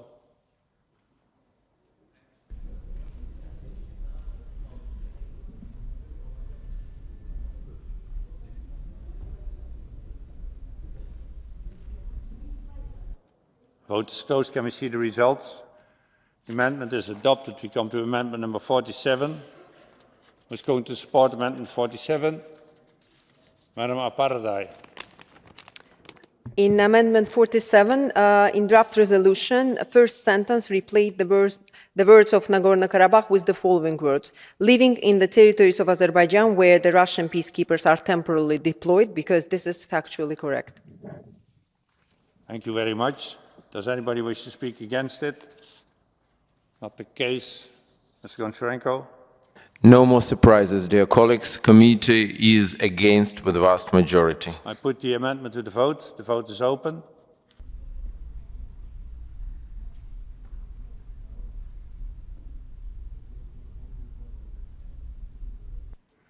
I close the votes. Can we see the results? The amendment is rejected. We come to amendment number 48. Madam Aparadai. In number 48, in draft resolution, paragraph 13, delete the second sentence, because this is misleading statement, as Azerbaijan closely works with ICRC since the beginning of the conflict. Thank you.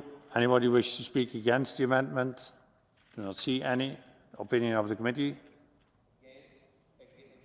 Against with vast majority. I put the amendment to the vote. The vote is open.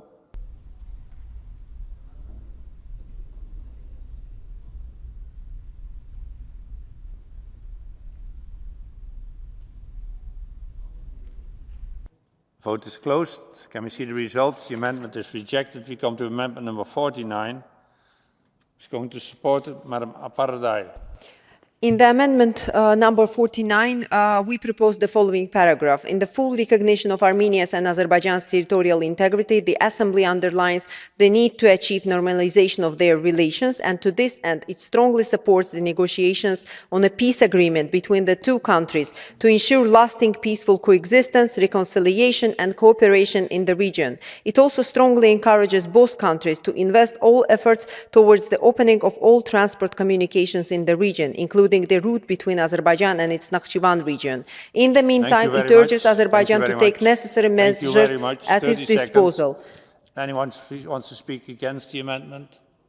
Not the case. Opinion of the committee? Mr. Goncharenko?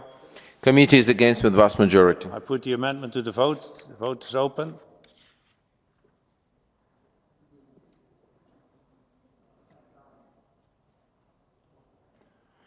I close the votes. Can we see the results?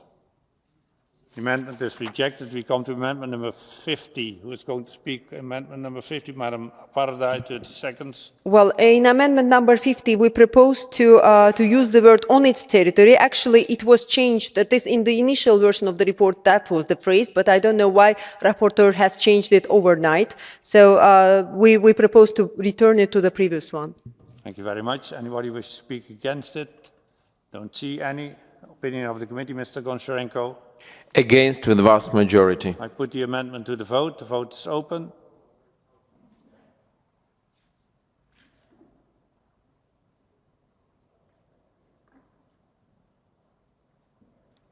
Vote is closed. Can we see the results? The amendment is rejected. We come to amendment number 51. Who's going to support amendment number 51? Amendment number 51, again, the word Karabakh, because I think that the fact that our assembly doesn't want to be consistent in that and doesn't want to accept it creates more distrust among our population. If we change Belarus to Belarus, the assembly should change Nagorno-Karabakh to Karabakh. This is a right, correct version of the region, name of the region. Thank you. Anybody wish to speak against the amendment? Do not see any. Mr. Goncharenko, opinion of the committee? Is against with vast majority. I put the amendment to the vote. The vote is open.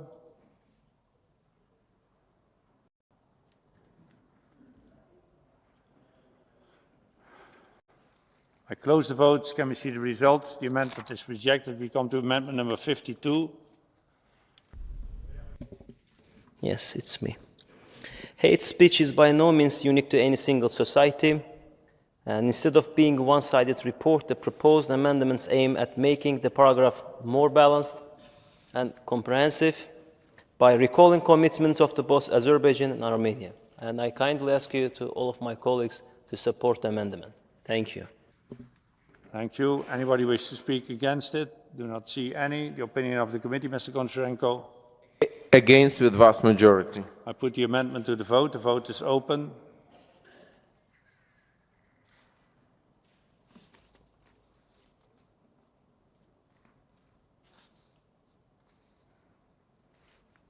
The vote is closed. Can we see the results? The amendment is rejected. We come to amendment number 2.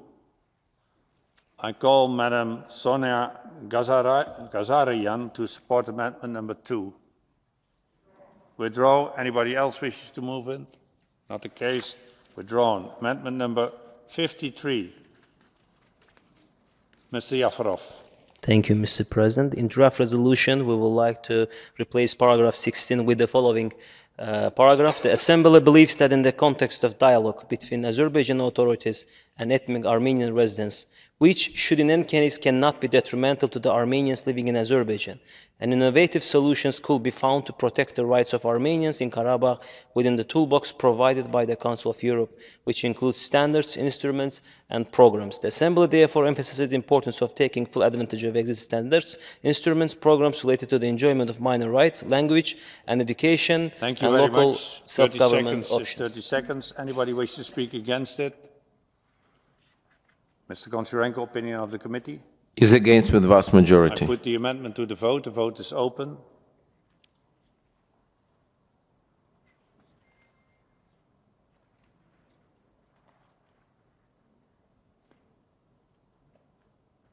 I close the votes. Can we see the results? The amendment is rejected. We come to amendment number 54.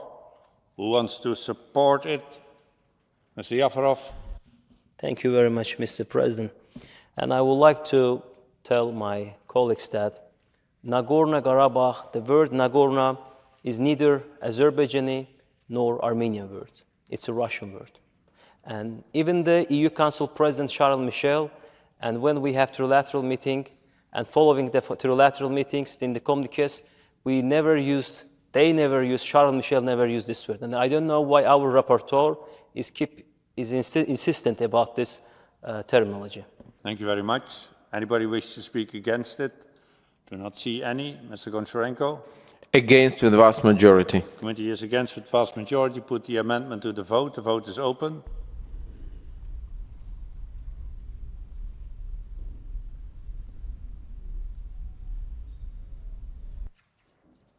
Close the votes. Can we see the results? The amendment is rejected. We come to amendment number 55. Who's going to support amendment 55?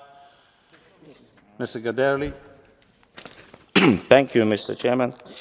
In paragraph 17, we suggest to replace the words consequences of the absence of free and safe access through by the phrase situation concerning. European Court of Human Rights and International Court of Justice don't use the phrase free and safe. The European Court uses the phrase free safe access and European and International Court of Justice, unimpeded movement. None of them means free movement. Freedom of movement is not an absolute right, and every European convention provides for legitimate reasons to restrict it. Thank you. So it's a situation rather than. Seconds. Does anybody wish to speak against the amendment? Do not see any. Mr. Goncharenko, opinion of the committee. Committee is against with vast majority. I put the amendment to the vote. The vote is open.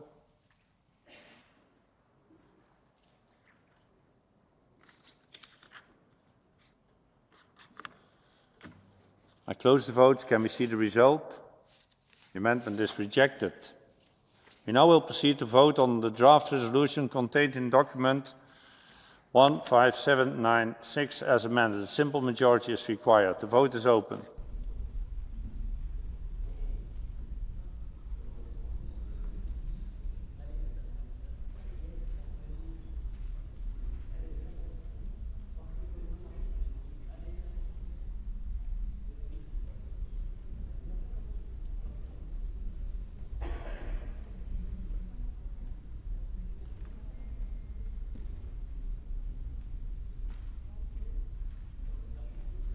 I close the votes. Can we see the results?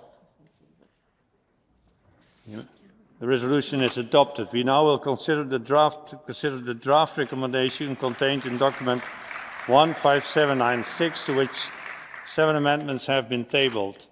I understand that the representative of the Committee on Migration, Refugees and Displaced Persons wishes to propose to the Assembly that the amendments 56 to 62 to the draft recommendation, which were rejected by the committee with a 2/3 majority, be declared as rejected. Is it so, Mr. Goncharenko? Yes, exactly, Mr. President.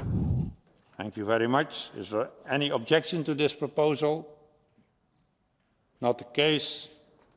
That means that amendments number 56 to 62 to the draft recommendation are rejected. I call now Mr. Sadov to support.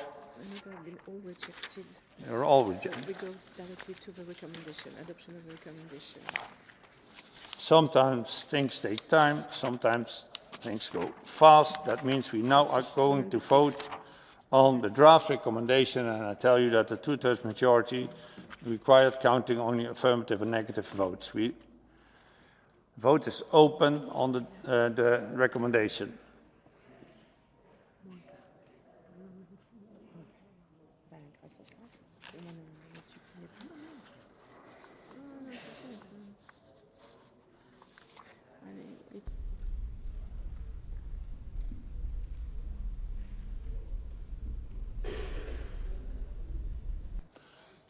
The vote is closed. I call for the results to be displayed. The recommendation is adopted with a 2/3 majority. Congratulations. May I compliment everybody for their patience in this procedure. The Assembly will hold its next public sitting tomorrow afternoon at 10 o'clock with the agenda which was approved on Monday. I would like to remind those members who are not attending the remainder of this part session to return their voting cards to the dedicated box at the entrance of the chamber before leaving the Palais. The sitting is adjourned.